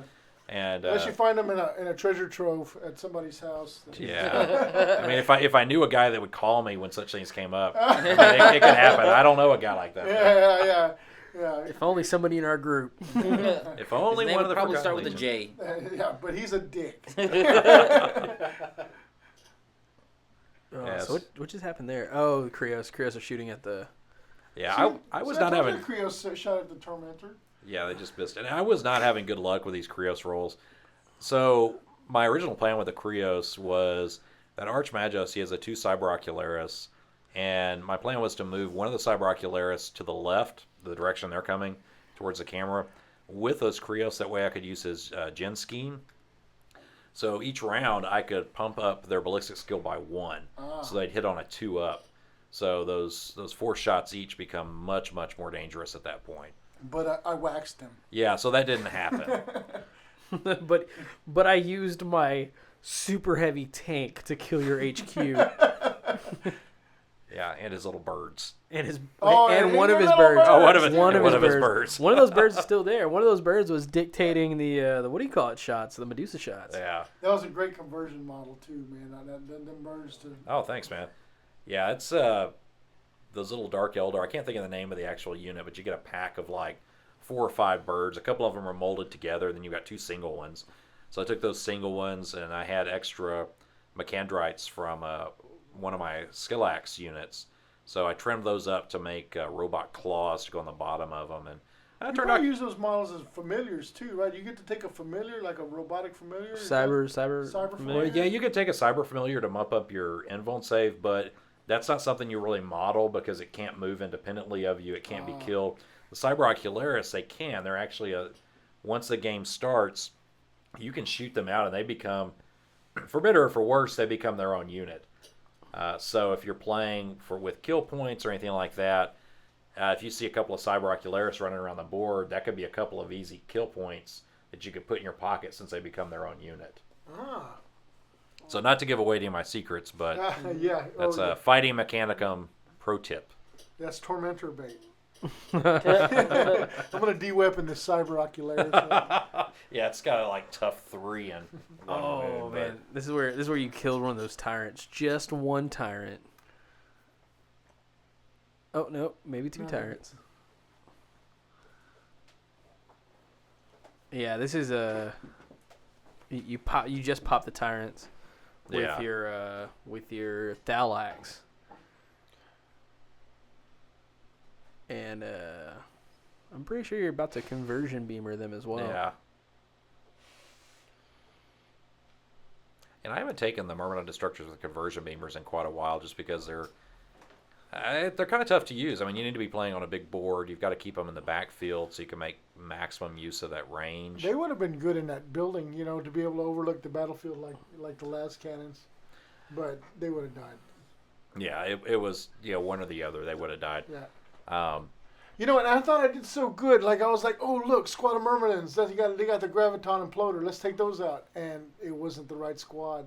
So, boys and girls out there in 30K land, make sure you know the squad you're fighting against, because you could waste a lot of good. You got a lot of good shots, a lot of good kills on the wrong unit. If I had known that the Graviton Imploder squad was in the terror train, if I had taken a little extra time to ask pretty where the good Myrmidon squads were that could wreak the most amount of havoc, I would have gone after those instead of messing with the ones that were on the board. But I kind of like not knowing.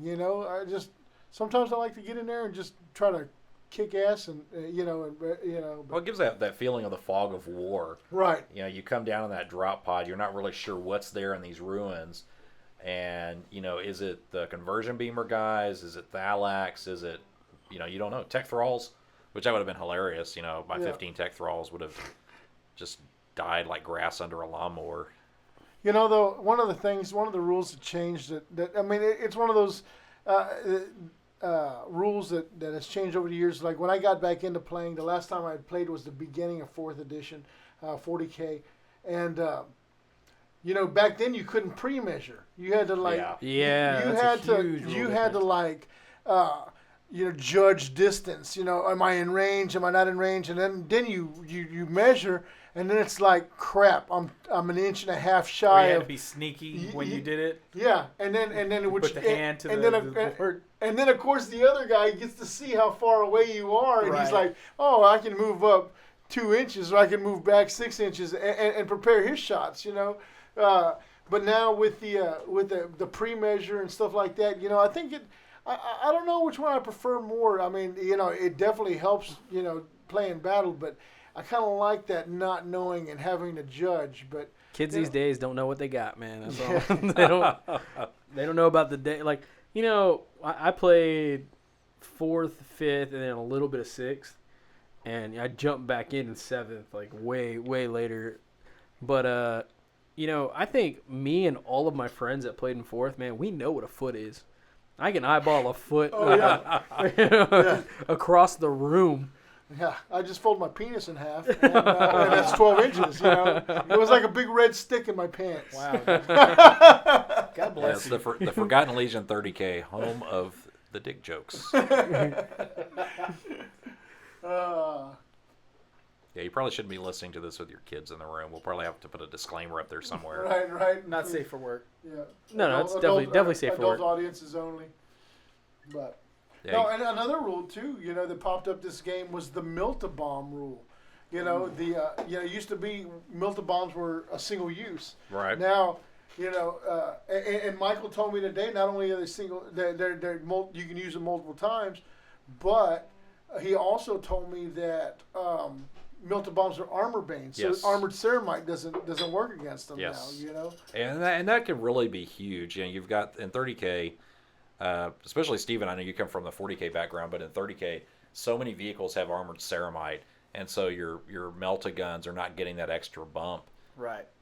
But with that armor bane rule on the Melta bombs, and this is really the first time that I've put the Melta bombs into use with the Thalax. I've tacked them all in the last couple times I've played them, but I haven't really been able to get up to a vehicle, or it hasn't come into play like I wanted it to. So, and you'll see coming up, they're going to close in on the Tormentor, because I took 6 hull points off with between various shootings. But it's not until I get up there with those melta bombs that really the work is done, and I'm able to explode it. Yeah, that melta bomb, the melta bombs are ugly. But you got to pay for them. 25 points for a squad of melta bombs. That's pricey. I mean, when you think, hey, I could use that somewhere else, where I'm gonna throw them in with the squad. But man, yeah, he closed in, and it was like, what? You can do them every turn. It's like, oh my god. So there's definitely some changes from 3rd edition to 7th edition 30K Horus Heresy. So now I don't play Rulehammer, but when I learn something new, I remember it for the next game. So I mean, practice makes perfect, and know thine enemy, I guess you could say. Yeah, that's true. And one of the good things, talk about knowing your enemy. When I started playing Horus Heresy, that's been going on a couple of years now. Right after Book 1 came out, it was just myself and Jay, who's not here tonight with us. He's another founding member of the Forgotten Legion. He's 30K. the Alpha Legion player in the last battle report.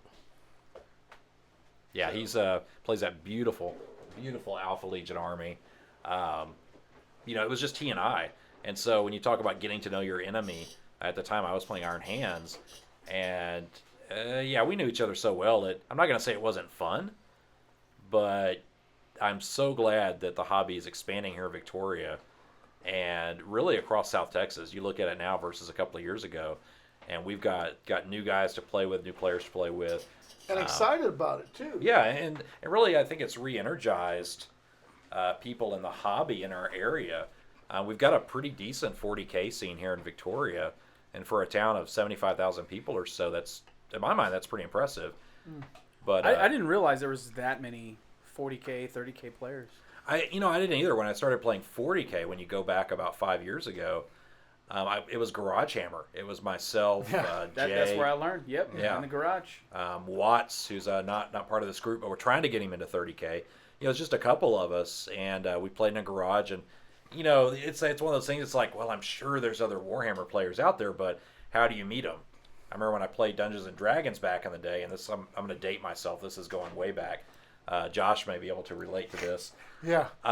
There was a secondhand bookstore in the old Victoria Mall, the one over there across from where Yes, Legacy is I now. remember that place. Yeah. So one of our players actually put index cards with, hey, group of D&D players looking for new players into the D&D books, and Nice. that's how we tried to find new people. And so you fast forward, and it's almost like, well, we don't even have a place to do that nowadays. I mean, but with social media, and then we had a shop open up here in town that supported 40K.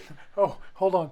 The retreat of Portabo, the tactical retreat of yeah. Portabo. Yeah, he's securing an objective. It's not small, it's thin.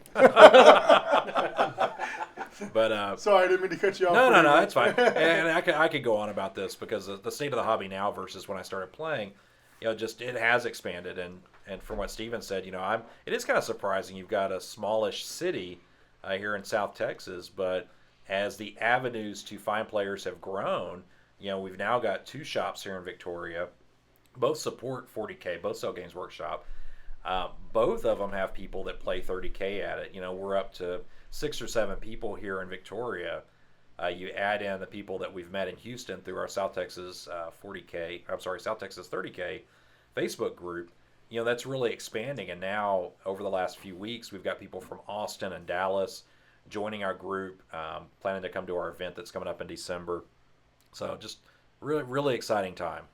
Another thing is that, man, back in the day, we didn't have cool stuff like this. Like, I'm looking at the recap of our game and the gadgets that are available to Michael and Jake and Steven and now our group, to be able to do a podcast like this and reach out social media and look and be able to, find people out there that have similar interests and whatnot. So it's an exciting time. I gotta admit, from a group of 4 guys playing in a garage to now you're reaching out. Yeah, you're reaching out and hitting the masses with, and of course the toys are better, and I can afford to buy models, which he was like, oh yeah. Yeah, I was an expert at stripping pewter models with brake fluid, just so I could get one more squad of tank busters. Yeah, My kids can't go to college, but Yeah, exactly. at least I got a good army. Yeah, my first exposure to 40K was probably 10 years ago or so, and at the time I wasn't making very much money. It was enough to live on, kind of thing, and I was a single guy. Well, I had a girlfriend, but I looked at it, I was like, this game's kind of cool. But, oh, hell, I can't afford this. I'm going to keep playing D&D where I can use 3rd edition rules that I've had for so many years, and it really doesn't cost me a whole lot each month. And you fast forward to now, and it's just like you've got these, to Josh's point, these cool toys, and, as you get older, you maybe got some more discretionary income that can be used to fund this. But it's just, I love being able now to look. We played D&D. It was always like, it's the theater of the mind. You're describing what you're doing, which was a lot of fun. But now you've got these battles that are very visual. We're looking at this right now, reliving what we played on Sunday. And it's just amazing. You can see this is a battle that would happen during the Horus Heresy between these two great forces, and you're able to play it out. That's probably enough gushing about 30K in the hobby, I guess. So. Oh, no, man. I can go on and on, man.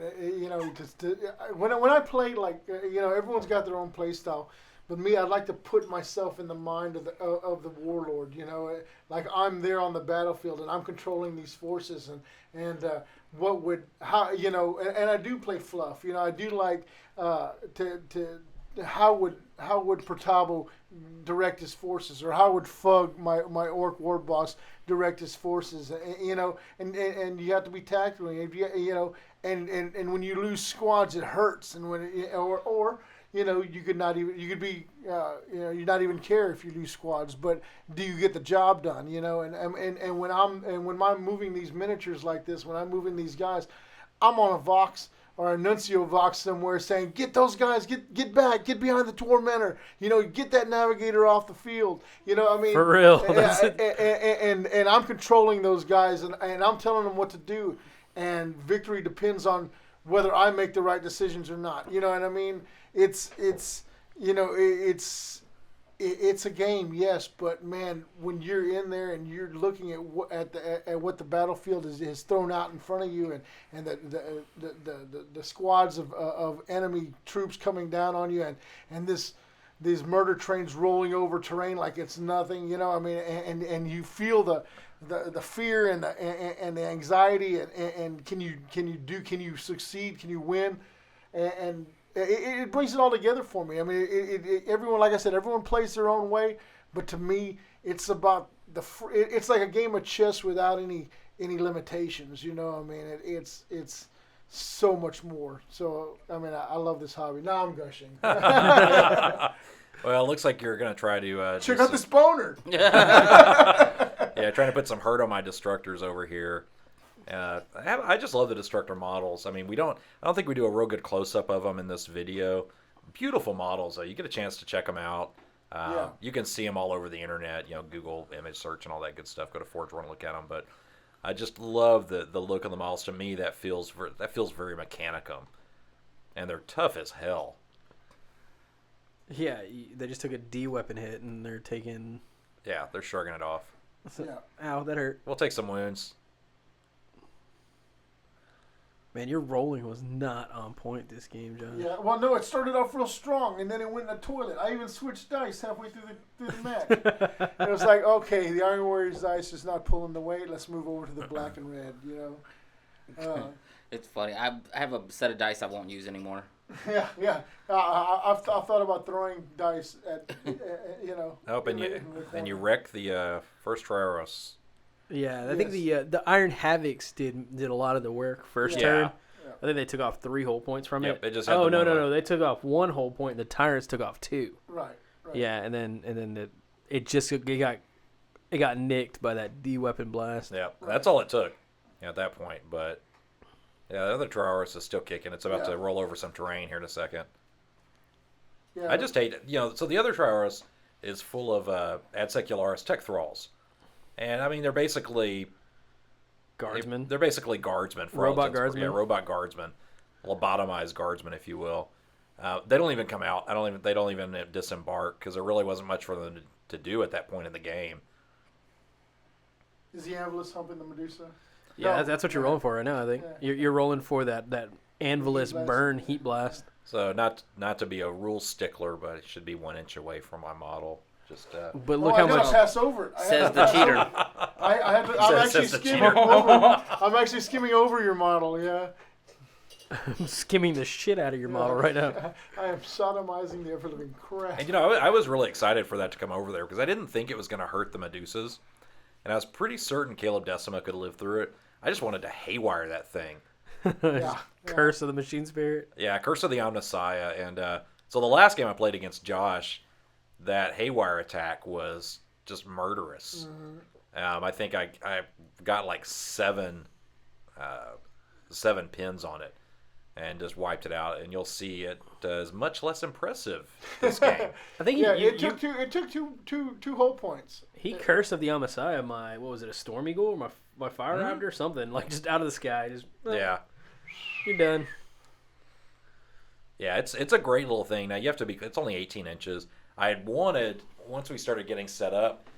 I thought, oh man, I really should try to get him over there to the Tormentor, because if I could get a good roll, that could really wreck that Tormentor. But he was far enough away, and Caleb Decima, unfortunately, by himself, running across the table is not a smart move. Well, you have that little baby model for him. Like I feel like everybody would just ignore him. Like that, the last game, everybody assumes that Archmagos is your like warlord because he's all beefed up and just this bulk of Mechanicum stuff. And in reality, it's like, oh no, that dude with the servo arm, he's And I'm actually going to be switching him out with a different model. I've got the Forge World Engine Seer, I think is the model, or the Forge World Tech Priest. Just a little slender guy, 1 or 2 servo arms coming over his head, very unassuming.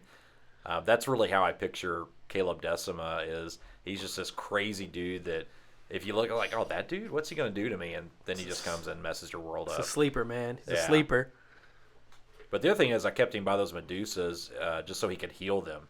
I figured if Josh started putting wounds on or putting hull points off of them, I wanted to keep him in the game so he could just dodge back and forth between them and heal them up. Okay, so just an update. My brother went over to the treasure house, and he just sent me a picture, and he was able to secure quite a big. I did miss quite a bit of loot, which. Oh, there's the Liber Chaotica. Yeah. He picked. No, he had 2. So I picked up one, and my boy wanted another one. So for $5, a Liber Chaotica, I couldn't pass. But are y'all seeing this picture? Oh yeah, we all got the text. So to show how nerdy we are, we have an ongoing text thread that we talk 30K and talk trash and all kinds of stuff throughout the day. God damn. And he just sent some pictures, and for $80, he's got a haul here. It's just crazy. There's that Iwata. You see that Iwata hairbrush right there? Should let it go? Yeah, he's got 12 hardback books, 2 Games Workshop cases, 2 red cups full of paintbrushes, I guess like an 18 by 12 box full of paints. I wonder if he got the table also. No, that's the table. That looks like the table for. Is that his table? Yeah, that's his table. Okay. Yeah, he's so loaded up. you can't see this because you're listening to this instead of watching it. But we are all looking at our phones right now, looking at this picture, and making for some exciting podcasting. Oh yeah, that's a good game. You see the Iron Warriors book? You see the Iron Warriors book I missed? Yeah, great. I don't know how you missed the Iron Warriors. I know, right? I know. I'm kicking my own ass right now.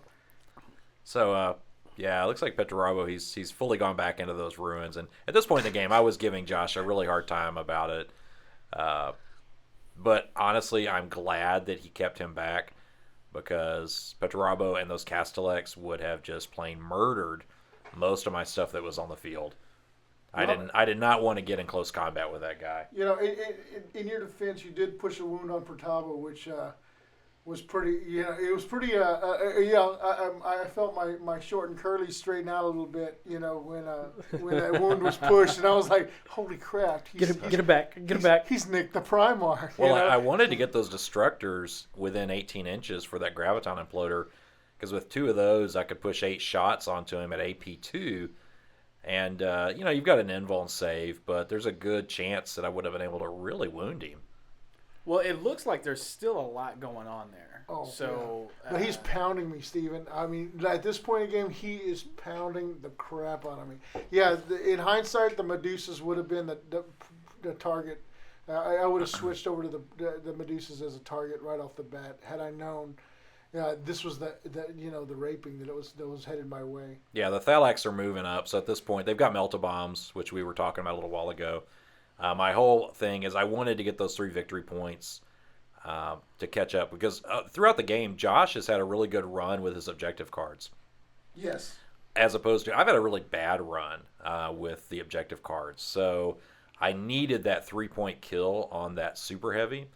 Unfortunately, since that wasn't his Lord of War choice, I could not also gain that additional victory points for killing a Lord of War, which kind of stinks, but it is what it is. Yeah, you see the Traros. And now you are on top of a drop pod. Yes, the Traros. So I was hoping to by the DGIF. There it is. There it is. Well, so my goal was if I could, and this was very ambitious because we knew the clock was running down on this game. So I wanted to melt a bomb the Tormentor, get it out of the way, Medusa, the squad holding the Navigator, and then I was hoping to be able to move up that Traros 6 more inches and then dump out my 15 tech thralls. And their goal was just going to be to mob up on the Navigator, grab him, and then hopefully end the game. But Josh made some really good rolls, really good saves, and not quite how it worked out. I don't know. It like those Medusas have been basically clearing out most of the work for you. Yes. Yeah. I think the biggest, I mean, really, Josh snagged that Navigator up, and you've just been clearing out room. He's been running with it, but I think before the end of the game, you'll really see that those Medusas are just like insurance to. Yeah. I mean, the same thing happened to me when I played Jay. He every turn, if you even touch that Navigator, you were getting wiped. Somebody in that, it just draws so much attention. Yeah. I mean, just like Jake says, once that Navigator's involved, you just got to murder him. Yeah. It's killing. Just get him get that 5 points off the field and play a real game at that point. Well, my other hope was to kill enough of his units. We had 2 secondary objectives. Attrition, right? Attrition being one of them. Slay the Warlord, I knew I was not going to get. One, because Petrabo had basically taken himself out of the battle at this point. Okay. Yeah, he Tactically retreated. And you would have had to kill like 900 points worth of Yeah. Lord of War choice or something like that. Yeah, it would have been ugly. I knew I couldn't do it at this point without some amazing rolls, and he was just pulling too far away. So I knew I could probably get the attrition just based on one of the advantages of me having small model count versus his larger model count is it's harder for him to get that attrition. Yeah. So I was really open. Multiple wound models too. Yeah. Yeah. Now, what's going on here? So I was checking range with the Medusas. I wasn't quite certain. I was checking range with them and the Destructors. So I wasn't quite certain who I wanted to fire with the Medusas. There was a chance I could maybe take out some Castellex, but ultimately... there is the switch. Yeah. The swap out. Yeah. So we talked about earlier, the get behind me special rule. So once you're targeted, you can have a chance to basically the Marines shuffle him back. One of the Marines takes his place. And so that's what just happened here, which is a smart move because the Destructors are about to go to town on that tactical squad. And at this point also, I was kind of considering, if I can kill the Navigator, probably not a bad move. So the irradiation engine's taken off. I only had 1 guy in range. Or, I'm sorry, 2 guys in range. And that took them both. Yeah. There they go. So did you plan on doing that whole shuffle me back? Is that why you line those guys up like that? Yes. That's brilliant. Yes. That's so smart. You basically got like a free 8-inch move for the Navigator. Yeah. And so that's exactly where the tactics of this come in. And you just got to get him off the board edge to get those 5 points, or hold him at the end of the game. So if you can get him off the board edge, he's effectively going to win the game at this point. And so shuffling him back, that's a great tactical move on Josh's part. Brilliant. Fellas, I'm going to have to duck out. And I know this is where the shit talking begins. But, Oh, yeah, we'll talk so much. Well, actually, you're about to win the game, so I can't shit talk too much since I lost. I got to the point of no return. So Yeah. But fellas, all you out there, stay true to the hobby. 30K, it's where it's at, man. And I look forward to seeing you guys in Houston for the South Texas and Flames event. And I appreciate you guys having me tonight. And I'm glad I could make it. I have a lot of work I need to still do before I go to bed. So I'm going to duck out. But here's to you. And I'll be seeing you on the battlefield soon. Iron within. Yeah, and if you need a sick Yeti cup, Grimm powder Brothers. coated, he's He's the owner of Grimm Brothers. So Shameless plug. Shameless. Yeah, no, not shameless. You earned it, man. and I will Very say, earned plug. a good chunk of the Forgotten Legion is traveling to Adepticon at the end of March, and so if you're at Adepticon, if you're listening to this at Adepticon, you'll get to meet Josh and the rest of us in person. We'll be all at the Horus Heresy event, so just keep that in mind. Yeah. Do you want to go a little bit in on the South Texas and Flames event that's going down? Yeah, sure. So a little backstory, which you may or may not be interested in, but I'm going to tell it anyway because it's our podcast, so why not? About a year ago, I put together the South Texas 30K Facebook group with the main goal. I'd seen some of the guys in Houston on the Warhammer 40K Houston Facebook group talking 30K. We really didn't have a spot to talk 30K. And again, the scene in Victoria was still super small at that point. So I created this as a way to communicate with those guys in Houston and maybe drag in some more people, get some games going, even if we had to drive. So fast forward a year later, and the group's grown pretty well. We've got around 90 members all over the state of Texas and a few from beyond. And we started trying to look at a couple of months ago, let's make this a reality of getting some of us together. So thus was born South Texas in Flames.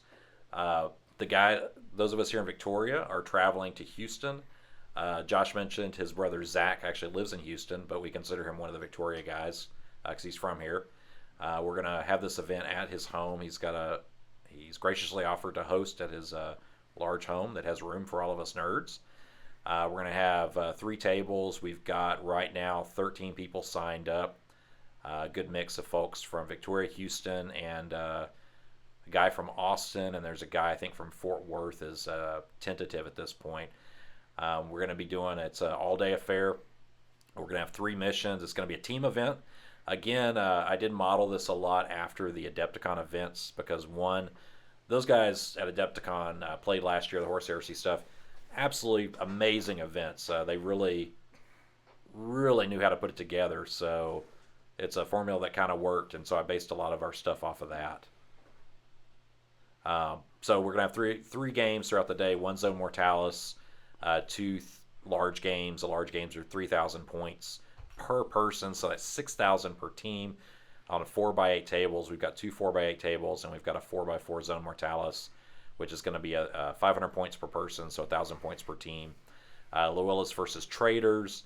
We're going to have the Zone Mortalis. You'll be able to throw some effects onto the main gaming tables as the day goes on, provided we have time, which I think all of us are going to be pretty excited to do this, so we'll probably make time. Whichever side wins the day out of those events, we're going to have a grand finale battle, and I'm just envisioning this big battle royale. I don't want to give too much away in case anyone here is listening that's going to be going. I want some of this to be kind of a surprise as far as those folks playing in it. So pretty excited about it. We've been talking a lot about it on our Facebook page. I've got the event packet typed up, and it's fairly finalized at this point. So we're just play testing the games, making tweaks where we think we need to, and go from there. Dude, I'm super excited about. I mean, for one, going up there playing the Houston guys. I mean, right now, we're kind of like even, right? It's a 6 versus 6, like Victoria versus Houston. It seems like it is. We up until today. Yep. So we had another player throw his hat in the ring. A guy from Austin, one of our newer members to South Texas Horus Heresy Facebook group. He made his intent known. He wants to come down with his iron hands, I believe, and join in. So we'll see. It may grow a little bit more. I talked to Zach a little bit earlier. He's got the room, so we could probably go another table if need be. So we'll kind of play it by ear over the next few weeks. Michael, your 4th edition days, you used to go to Houston, right? Yeah. 4th edition days. Yeah, That's when, probably like 4th, 5th edition, and a little bit of no 6th. Yeah, that was me running. Oh man, probably at an Imperial Guard when they were called Imperial Guard and all that. So I still call them Imperial Guard, just FYI. yeah, I man. remember you told me a story of going to a games workshop and taking it was a large Warlord Titan. Titan. Yeah, we had made that Warlord Titan. It's called Baby Huey. Is what we named it. Nice. Sweet Baby name. Huey. It was a sweet name. It was so much bigger than the Warlord Titan that they have now. It was massive. It was not to scale at all. But it was an apocalypse game that we rolled up there. It was cosplay. It was And there was a child. We went to the local what's it called, orphanage. And no, I'm just playing. Oh, wow. What? Well, I thought that was when we got a. I thought that's when we got Bushwick Bill to stand at the end of the table. yeah. Old Bushwick. But yeah, dude, I'm pretty Houston player. Like we used to play a lot of Sugarland players, a lot of Sugarlands, and we used to go to Heroes Collectibles and play a lot of guys there. So unfortunately, all these guys from Houston, I don't know any of them. But man, I'm so looking forward. Like right now, we're all kind of versed in playing each other, so we kind of know what to expect. We change up our army list quite a bit. So you Houston guys watching, these aren't our army list, but just I mean we change our stuff up so much, but we know what a Mechanicum player is going to look like. We know what an Iron Hands player or an Iron Warriors player is going to look like. So I'm looking forward to playing all these legions that we don't have down here. Like I'm looking forward to playing the Imperial Fist. I think there's a World Eaters player. There's an Emperor's. Is there an Emperor's Children player? I don't think we have anybody doing Emperor's Children. There's a. I know there's a. We've got a Death Guard that's signed up. We've got World Eaters. We've got, let's see, the Iron Fists. Iron Hands. We've got the Iron Hands, which none of us are playing. I'm not playing Iron Hands currently, so really none of us here in Victoria are playing that. But I think it's going to be interesting, from what you were saying, just to see those different armies in play that we may not have faced off before. But also, again, just going back, just playing different people. That the play styles, I can already tell are going to be pretty different. Some of the guys, you're just talking to them on the Facebook group, seeing how their theory of how their Legion's going to run. Pretty interesting. I think it's going to be pretty exciting. I like how the Facebook group is like a lot quieter the closer it gets. Person. Like the closer it gets to South Texas. Yeah. Like it was like for a while there it was like, this is what I'm painting up, this is what I got on the way. Da, da, da. But like the closer it gets to the event, the quieter the Facebook group gets. Like, It really has. You don't see a lot of new stuff going on. Now that I will say the newer players or the newer folks that have joined the group, they're doing a lot of the posting right now. But the guys, those of us who've been in it and that are signed up for South Texas in Flames, everyone's being pretty quiet, which is again I think it's pretty cool. It's going to be. Hopefully there's going to be some big surprises. I'm really hoping to see some list building that we're not familiar with. Just to make it as interesting as possible. I hope Josh just like straight up surprises everybody and just takes his new warlord. That's right, Josh. We just told everybody you had a warlord. Yeah, the secret is out. The secret's out. Yeah, I know he's been working on it. I don't know. I think he's backed off a little bit since he had that little stint in the hospital a week or two back. But I know he had the bulk of the body put together before he went to the hospital or right after. So, I can't wait to see that thing on the field, man. You talk about beast. I mean, of course, that too many points for this event, but yeah, I want to take a whack at it. Yeah, me too. Just to know that he has one. That's terrifying.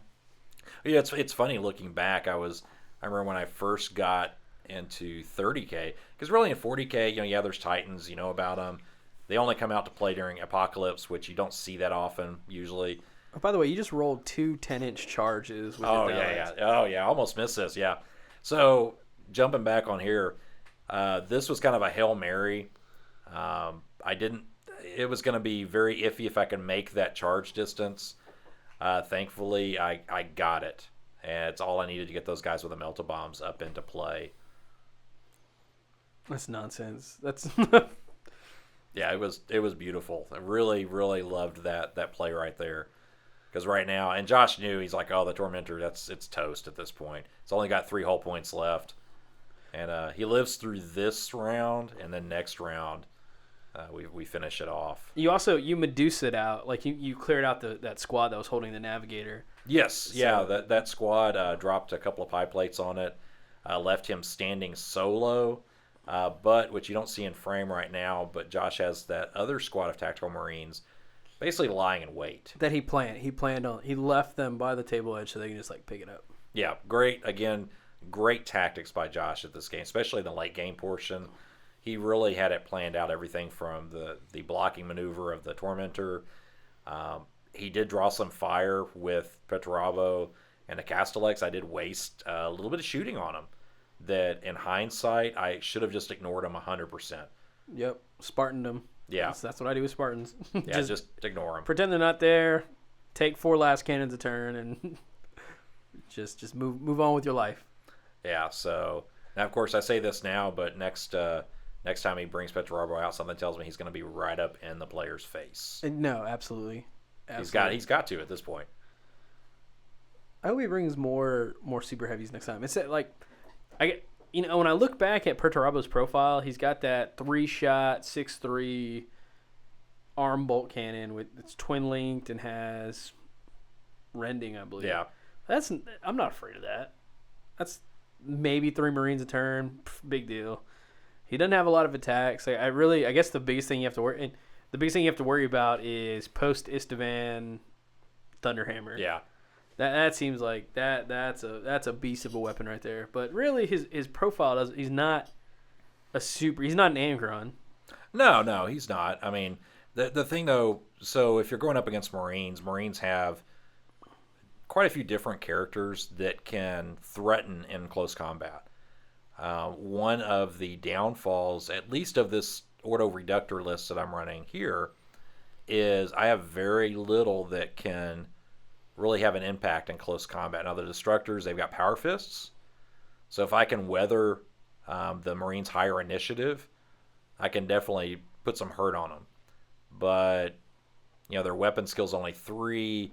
Mechanicum just aren't the best close. Even the close combat Mechanicum units aren't the best close combat. Well, those Thalex did what they needed to against tanks.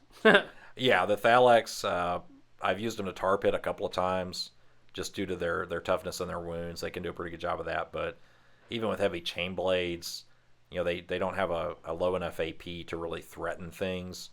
So, yeah, their best use is against vehicles. Because with their shooting attack, unless you get that rending, you're going to get a save. It's only AP 5. Strength 7, but it's AP 5. Such a weird combo. It is. Now, there's some neat things you can do with it. If you've got, let's say, a multi-wound character or a multi-wound unit that suffered from Radphage, and so maybe they're a toughness down. Yeah. You might could double them out. There's some options there.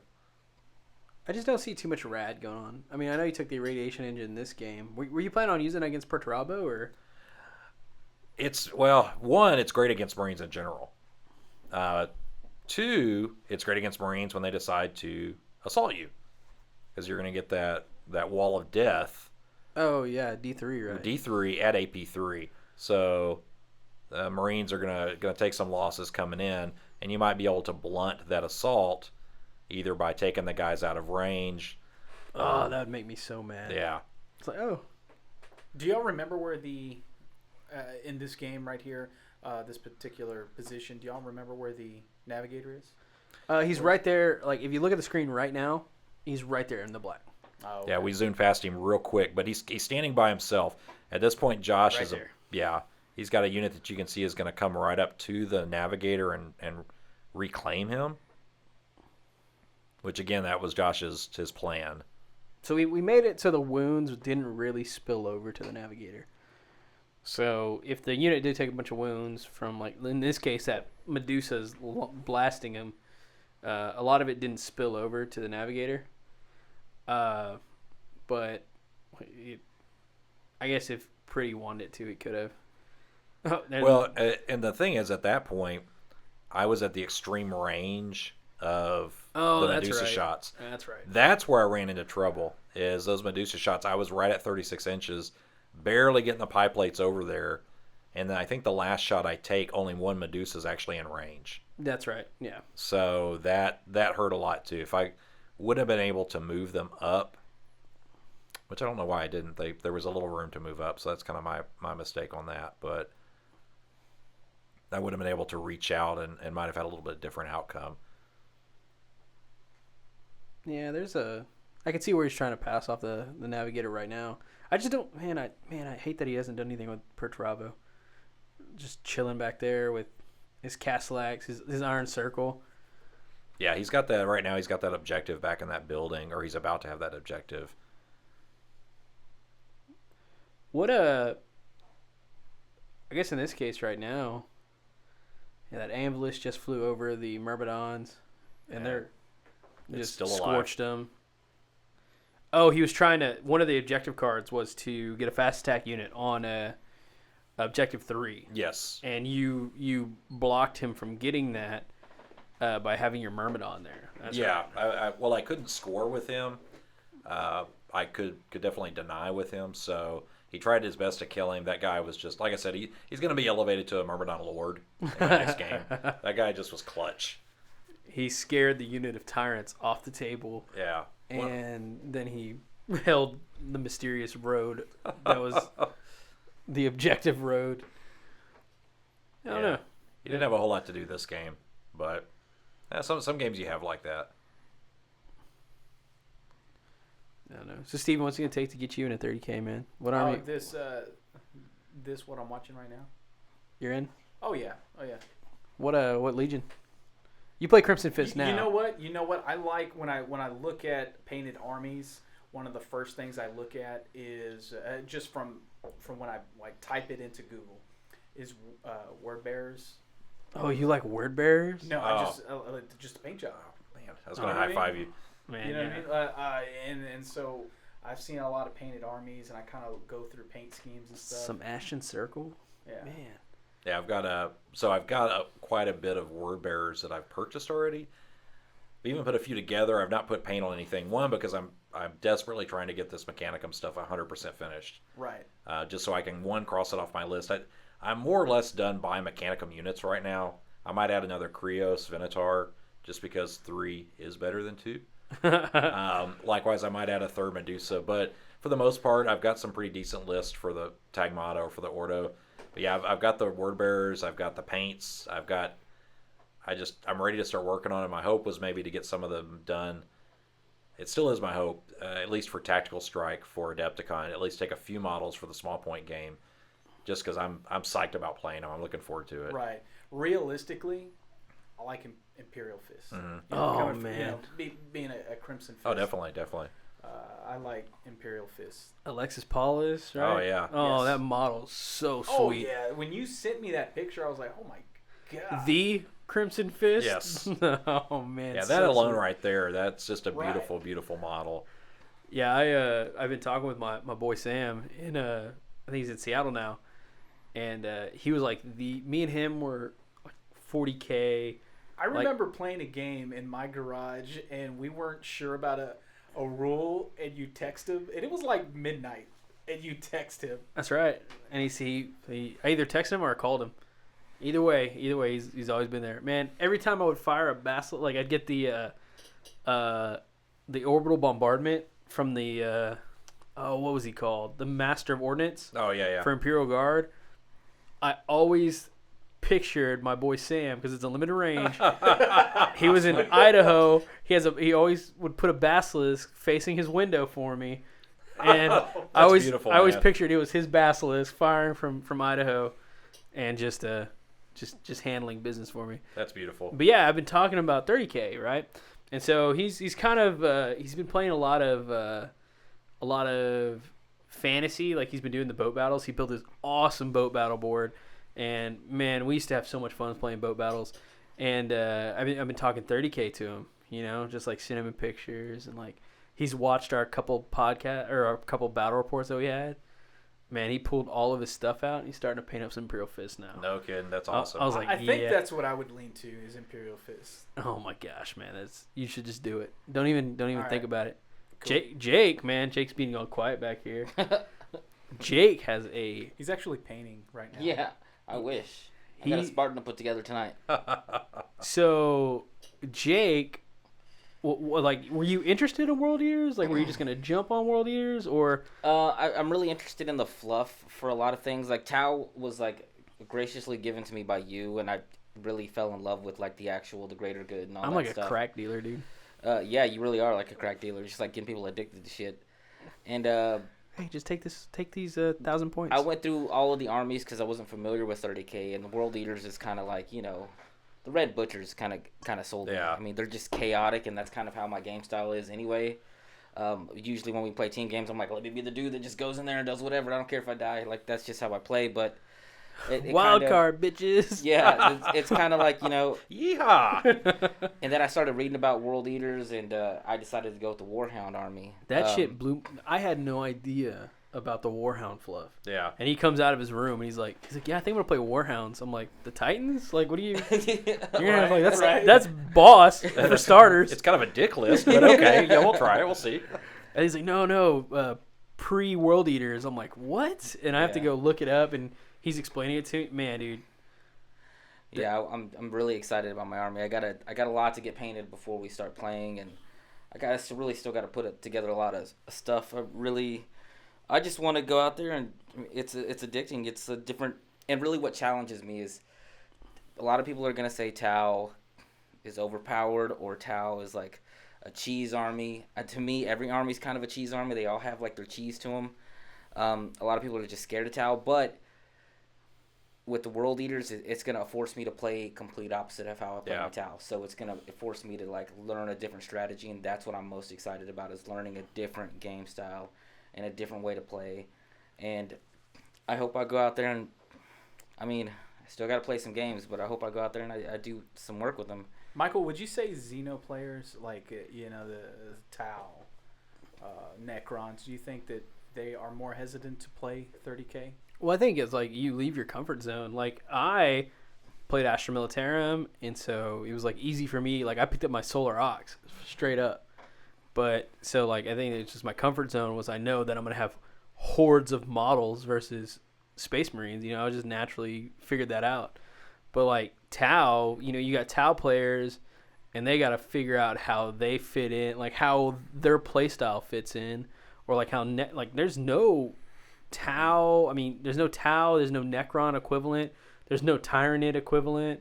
Like, there's nothing in the 30K universe, like even Legion wise, that's kind of, just a swap out. So yeah, no, I can see where the different. Yeah, it's different, completely different. But for people that don't know what we're also doing in Victorious, we're actually doing a Pobo, which is a paint off beat off in about 2 weeks, I think, almost, right? Yeah. Introducing people to like this style of play where we're playing a smaller style game, and me and Michael actually played a couple of test games and it was so fun. I was like, man, I really can't wait to start playing because you're kind of constricted at the same time you're not. It forces you to think outside of the box of what you'd normally use for tactics, and I mean, I love these kind of games. The that Pobo that's actually at the store we're at right now, Crossroads Comics and Games. They're hosting it for us. It's basically we got some awesome players to donate some Marines for us. We got about 50 Marines donated, Mark III armor, and so we made a competition where it's you pay $20. It's the first week is going to be a painting competition, so it's a speed painting competition for the first weekend. You have 6 hours to paint your 5 Mark III armored guys, and you actually get one heavy weapon in that squad, which you got to roll for. Like, you didn't even get to pick if you...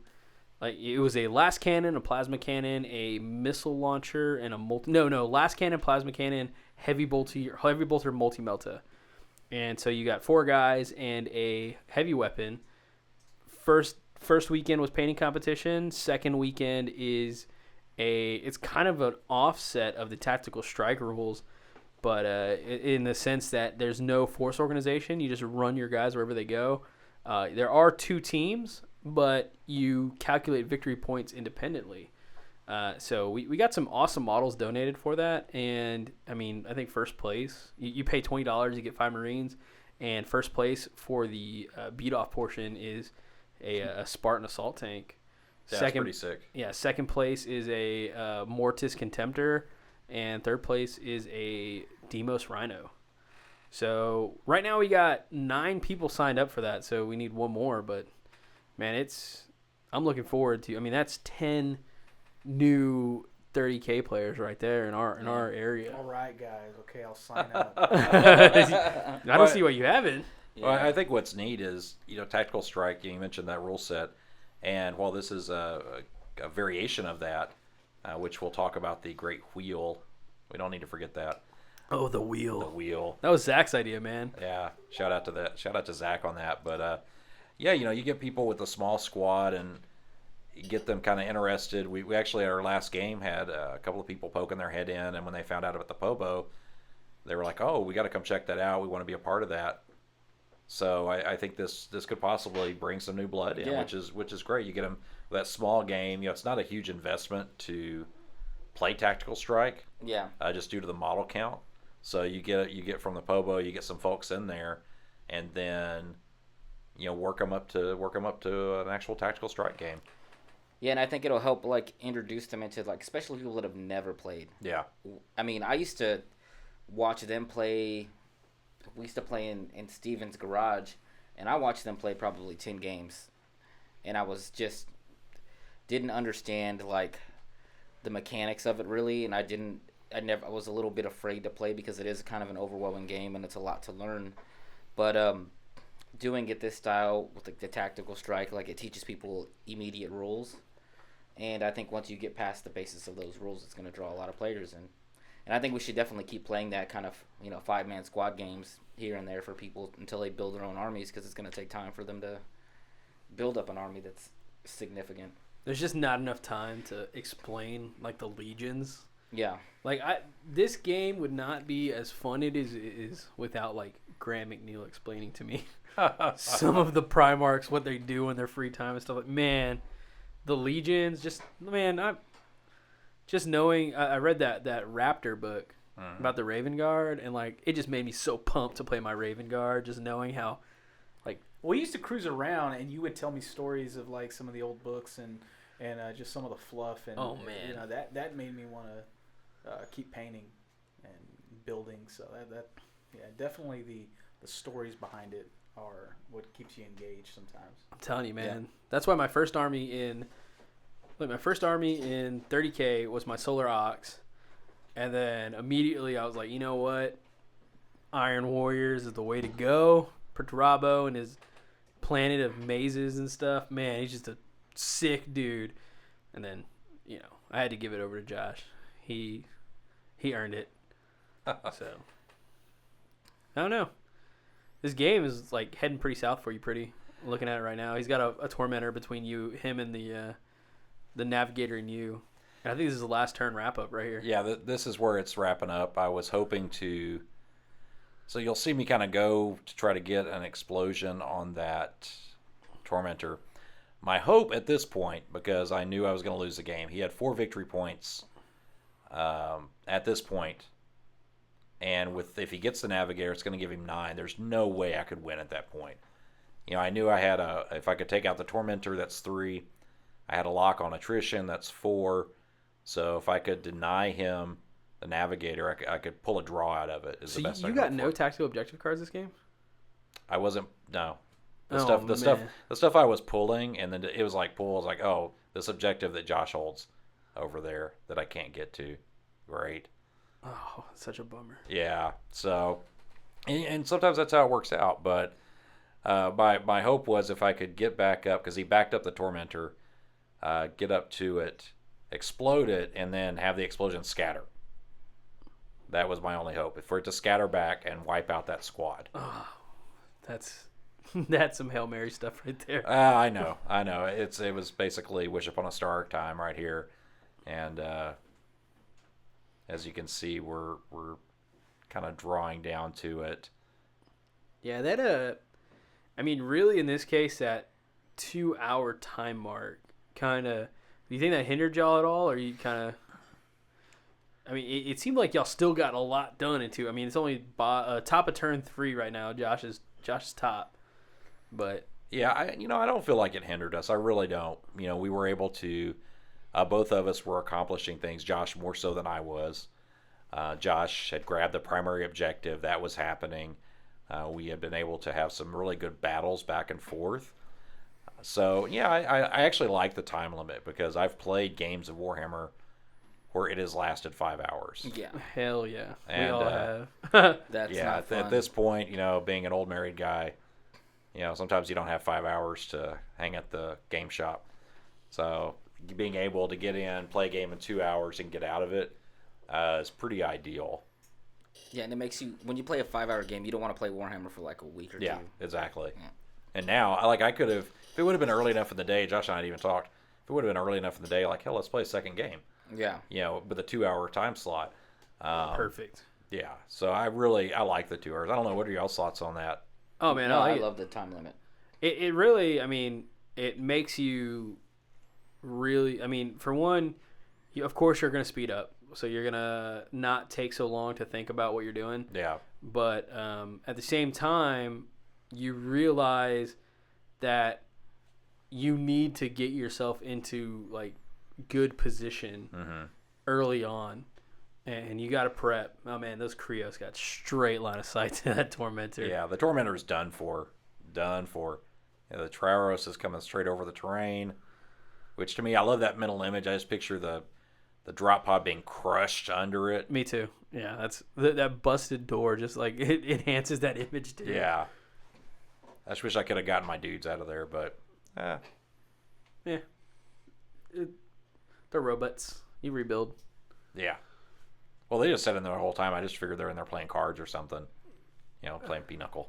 Oh yeah, I forgot you have a full unit of Lazelock guys in there. Yeah, don't there's you? 15 Tech Thralls and a Magos in there just hanging out. Keep it down out there, guys. Come on. I hope they're wearing their seatbelts, dude. Look at that. This is Yeah. that's whiplash. Every one of them has whiplash. Yeah, well, and like I said, my goal was to, when I got close enough, spit them out to grab the Navigator. That's the only reason I brought that squad. And like I said, I really didn't get to have that happen. If I would have pulled them out, there's nothing they could have shot at and killed at this point, or really at any point in the game.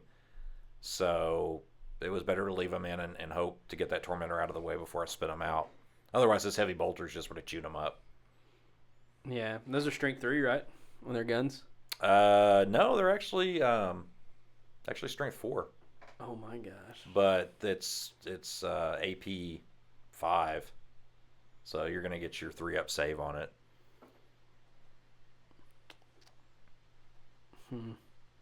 Yeah, see, I'm measuring here. I was hoping to try to get. Take some pop shots at the. Yeah. See, what sucks is like, that unit he's got built up there. I mean, he's got a unit of Castellax, but he also has Perturabo. They can't. He can't join the unit, so they're just a wall of monstrous creatures blocking him. Which.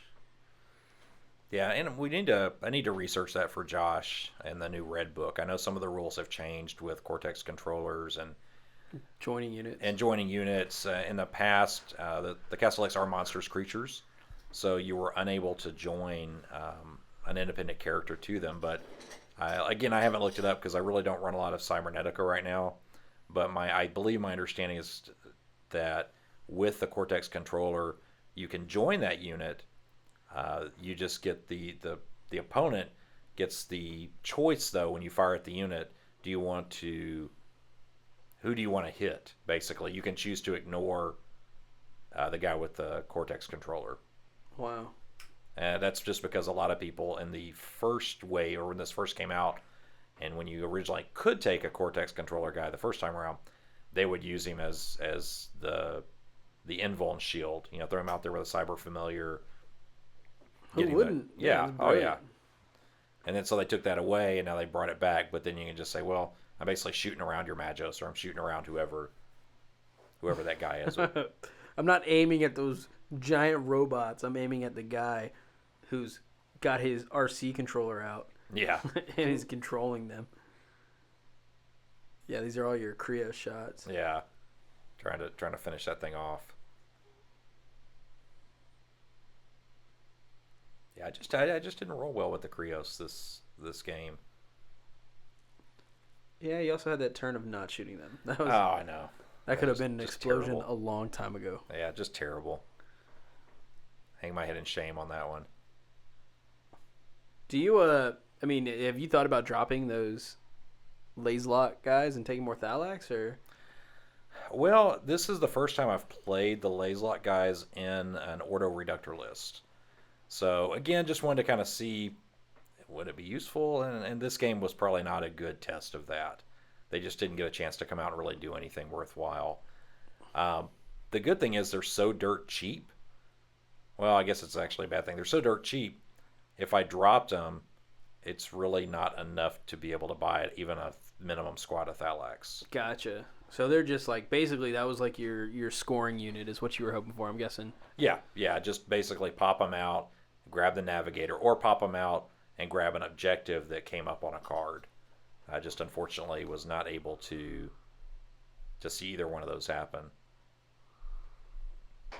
So, Chris, like, looking back at this, is there anything that, in retrospect, is there anything that maybe you would think that wasn't effective that you're gonna take out, or something that you feel like maybe could be placed in to give you more of an advantage for anything else in coming up?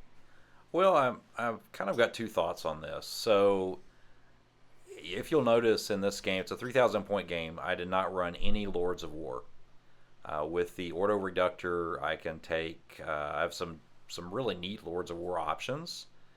So, but I didn't run any of them. There it goes. There goes the Tormentor blowing up. Is that a hubcap? That's a hubcap. Yeah, we put the hubcap out there. It's a 20-inch rim. So I was originally running 2 Knight Lancers in this list. It was absolutely brutal. But I wanted to fit in that second Triaros. I expanded the Thalax a little bit.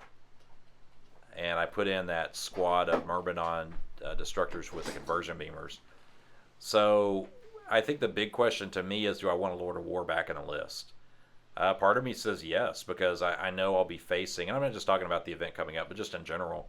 I know with the point values in Horus Heresy, a lot of people do roll that Lord of War, and it is hard to fight against one. Like you'll see this, it took me all game to kill the Tormentor. Now I did miss a round of shooting with my Krios Finitars, but if there would have been a Lord of War on my side, maybe a Knight Lancer, I could have run up there and de-weaponed it to death in close combat. The game might have gone a lot differently a lot sooner. Yeah, I definitely could see where a Knight Lancer would have just made a huge difference, especially with deployment. Does your Order Reductor list give your Lancers ignore terrain too? Yes. Oh my! So it would just booked it with that 3d6 run. Yeah, it's any unit within the Ordo Reductor gains access to that. Yeah, and he would have spent all of his time shooting at said Knight instead Yes. of. Yeah, that would have made sense. So it would be interesting. I think at some point when Josh and I have the time, I might ask if he wants to recreate this battle, and I'll switch in a Knight just out of curiosity. I think he would be up for it. Yeah, I bet he would be. Yeah, it looks like this game, I think we're pretty much wrapping up right now. This is the Medusas firing on the... Oh, no, these are your Thalax shooting into that unit, it looks like. Yeah, the Thalax, I had a couple that were close enough to take lightning gun shots at these guys. Kill that guy. Yeah, well, and I started shooting at him, and I thought to myself, well, if I cause him to flee, he's going to auto get the points, which kind of brings up a whole nother question with regards to the mission setup. Should the Navigator be allowed to flee off the board, or should he be dropped? I think he should be dropped, for sure. I mean, if they're going to take off because they lost a few dudes, I think they should not care about the Navigator. Dropped, yeah. And that Navigator's going to trip on his robes, and He's gonna have his weird little blindfold on. So yeah. Yeah, so that may be some changes we play with in upcoming playtest, just to see how it works out. Because like I said, I started shooting at these guys. I said, well, it's quite likely he could fail this morale check, and with the rules as is, it would just be, well, there you go, you got the 5 points. I was hoping to maybe do enough wounds to kill the navigator here, but again, I had that one Medusa out of range, so with only one taking shots, I wasn't able to push through enough. Oh man, how many do you? I guess we're about to find out how many get taken out of this last little bit right here. Because you had most of them under the template, it looked like. Yes, I think I had all but one under the template. Here comes big money. But I think I got some ones. Nope. Well, you got all of them. You rolled all of them. Oh, that's right, because it's one guy. He has one guy left living. And so it's Barrage. Oh. And so you see how the way it kind of rolled out, there he goes. One dude holding that navigator. Yeah. Difference between 9 points and 4 points for him. Exactly. So I guess, man. Should have killed him. And the time's already run out. It's the bottom of. You get to finish your turn, even though time's up because he got his turn. So you're just like everything you got just scraping right now. And before we wrap up, great camera work. I don't know who did that, but great camera work. That's Michael. Oh, appreciate that, man. Great job, man. That was a lot of. I felt like I was in the way most of the game. No, I think it ran pretty smooth as far as the camera goes. I don't feel that we had any slowdowns. And I think this is definitely good practice. We're going to get some video during South Texas in Flames. So I think having the camera moving around amongst people, getting comfortable with it, is going to be a big plus. Speaking of South Texas in Flames, so we're going to have the Houston one coming up in December 12th. Yes. When do we? I mean, I know it's far off, but I mean, while we got it on the line, I mean, you're planning on South Texas in Flames too, right? Yes. The goal is, I have every belief that this one's going to go well. We got a great group of guys. I think with the play testing, we should have a great day of gaming. And adult beverages. And adult beverages, of course. So my hope is in the spring to have a South Texas in Flames 2 here in Victoria. Be a little more central, so maybe we can get some of the Austin guys. Corpus guys. Corpus guys, exactly. San Antonio, Houston, I mean, everybody. Yeah, for those that are not familiar with South Texas, Victoria is at a crossroads, if you will. Yeah. That's why they call it the crossroads. Yeah. Wow. So we're at a good spot. So that's the desire, the hope is to have a South Texas in Flame 2 and bring everybody down here to Victoria for a day of gaming. I guess ultimately we're really hoping that it becomes huge. Well, I think that'd be great. Right now, if you look at just events in Texas, you don't have a whole lot that cater to or that offer 30K. So you've got Railhead Rumble and different things like that in Dallas. You've got a lot of 40K stuff that goes on in Texas throughout the year. Well, I say a lot. You've got probably half a dozen big events. But as far as 30K, yeah, we need to get something going. Totally looking forward to it. Totally looking for Steven to build his 30K army. I'm starting right now. Me and Jake are painting. Yeah, we're painting and building now. Yeah, I thought I saw some Warhounds. You can't hear my shears clipping. You turn around. Like, this motherfucker really building shit right now. You've actually got those Citadel shears. They're very quiet. So that looks like the end of the game. You did get that big game hunter, so I gave you 3 points. Yep, score. So you won attrition, right? Yes. So you won attrition, so that's okay. So 3 points for the big game hunter, 1 point for attrition. You didn't slay the warlord. He got the tactical objectives cards, which he showed previously. So 4 points there, yeah. And then 4 holding the navigator at the end of the game. He got an additional 5. So 9 points. I think you should have got 2 extra points just for that sweet cup, but you know. But he made the cup, so I don't know how that actually. So that takes away the points. Yeah. You see, look at those There cups they are. right there. Yeah, speaking of, that's Grimm Brothers Coding right there, guys. And that's where we actually played Crossroads Comics and Games and Comics. Man, I'll be surprised if any of you guys listened to the entire actual YouTube video. But if you had, you made it to the end, guys. Congratulations. Awesome. Thanks for listening. Once again, if you are in Texas, or if you just want to join an awesome Facebook group of guys that share all their hobbying, then South Texas, Horus Heresy, 30K. South Texas, 30K. Yes. Horus Heresy group. Horus Heresy group. We don't even know the name of our own Facebook group. We're that bad. I'll put a link in the description. That way y'all can find it. But if you like these YouTube videos, especially this long podcast, let us know. That way we can know to keep them coming. We've been trying to knock them out, trying to put some 30K videos out there. We noticed it was not super easy to find them. So if you like them, go ahead and subscribe. We'll be putting more out. Appreciate your time, guys. We're going to go ahead and close this one up. Peace. Have a good one.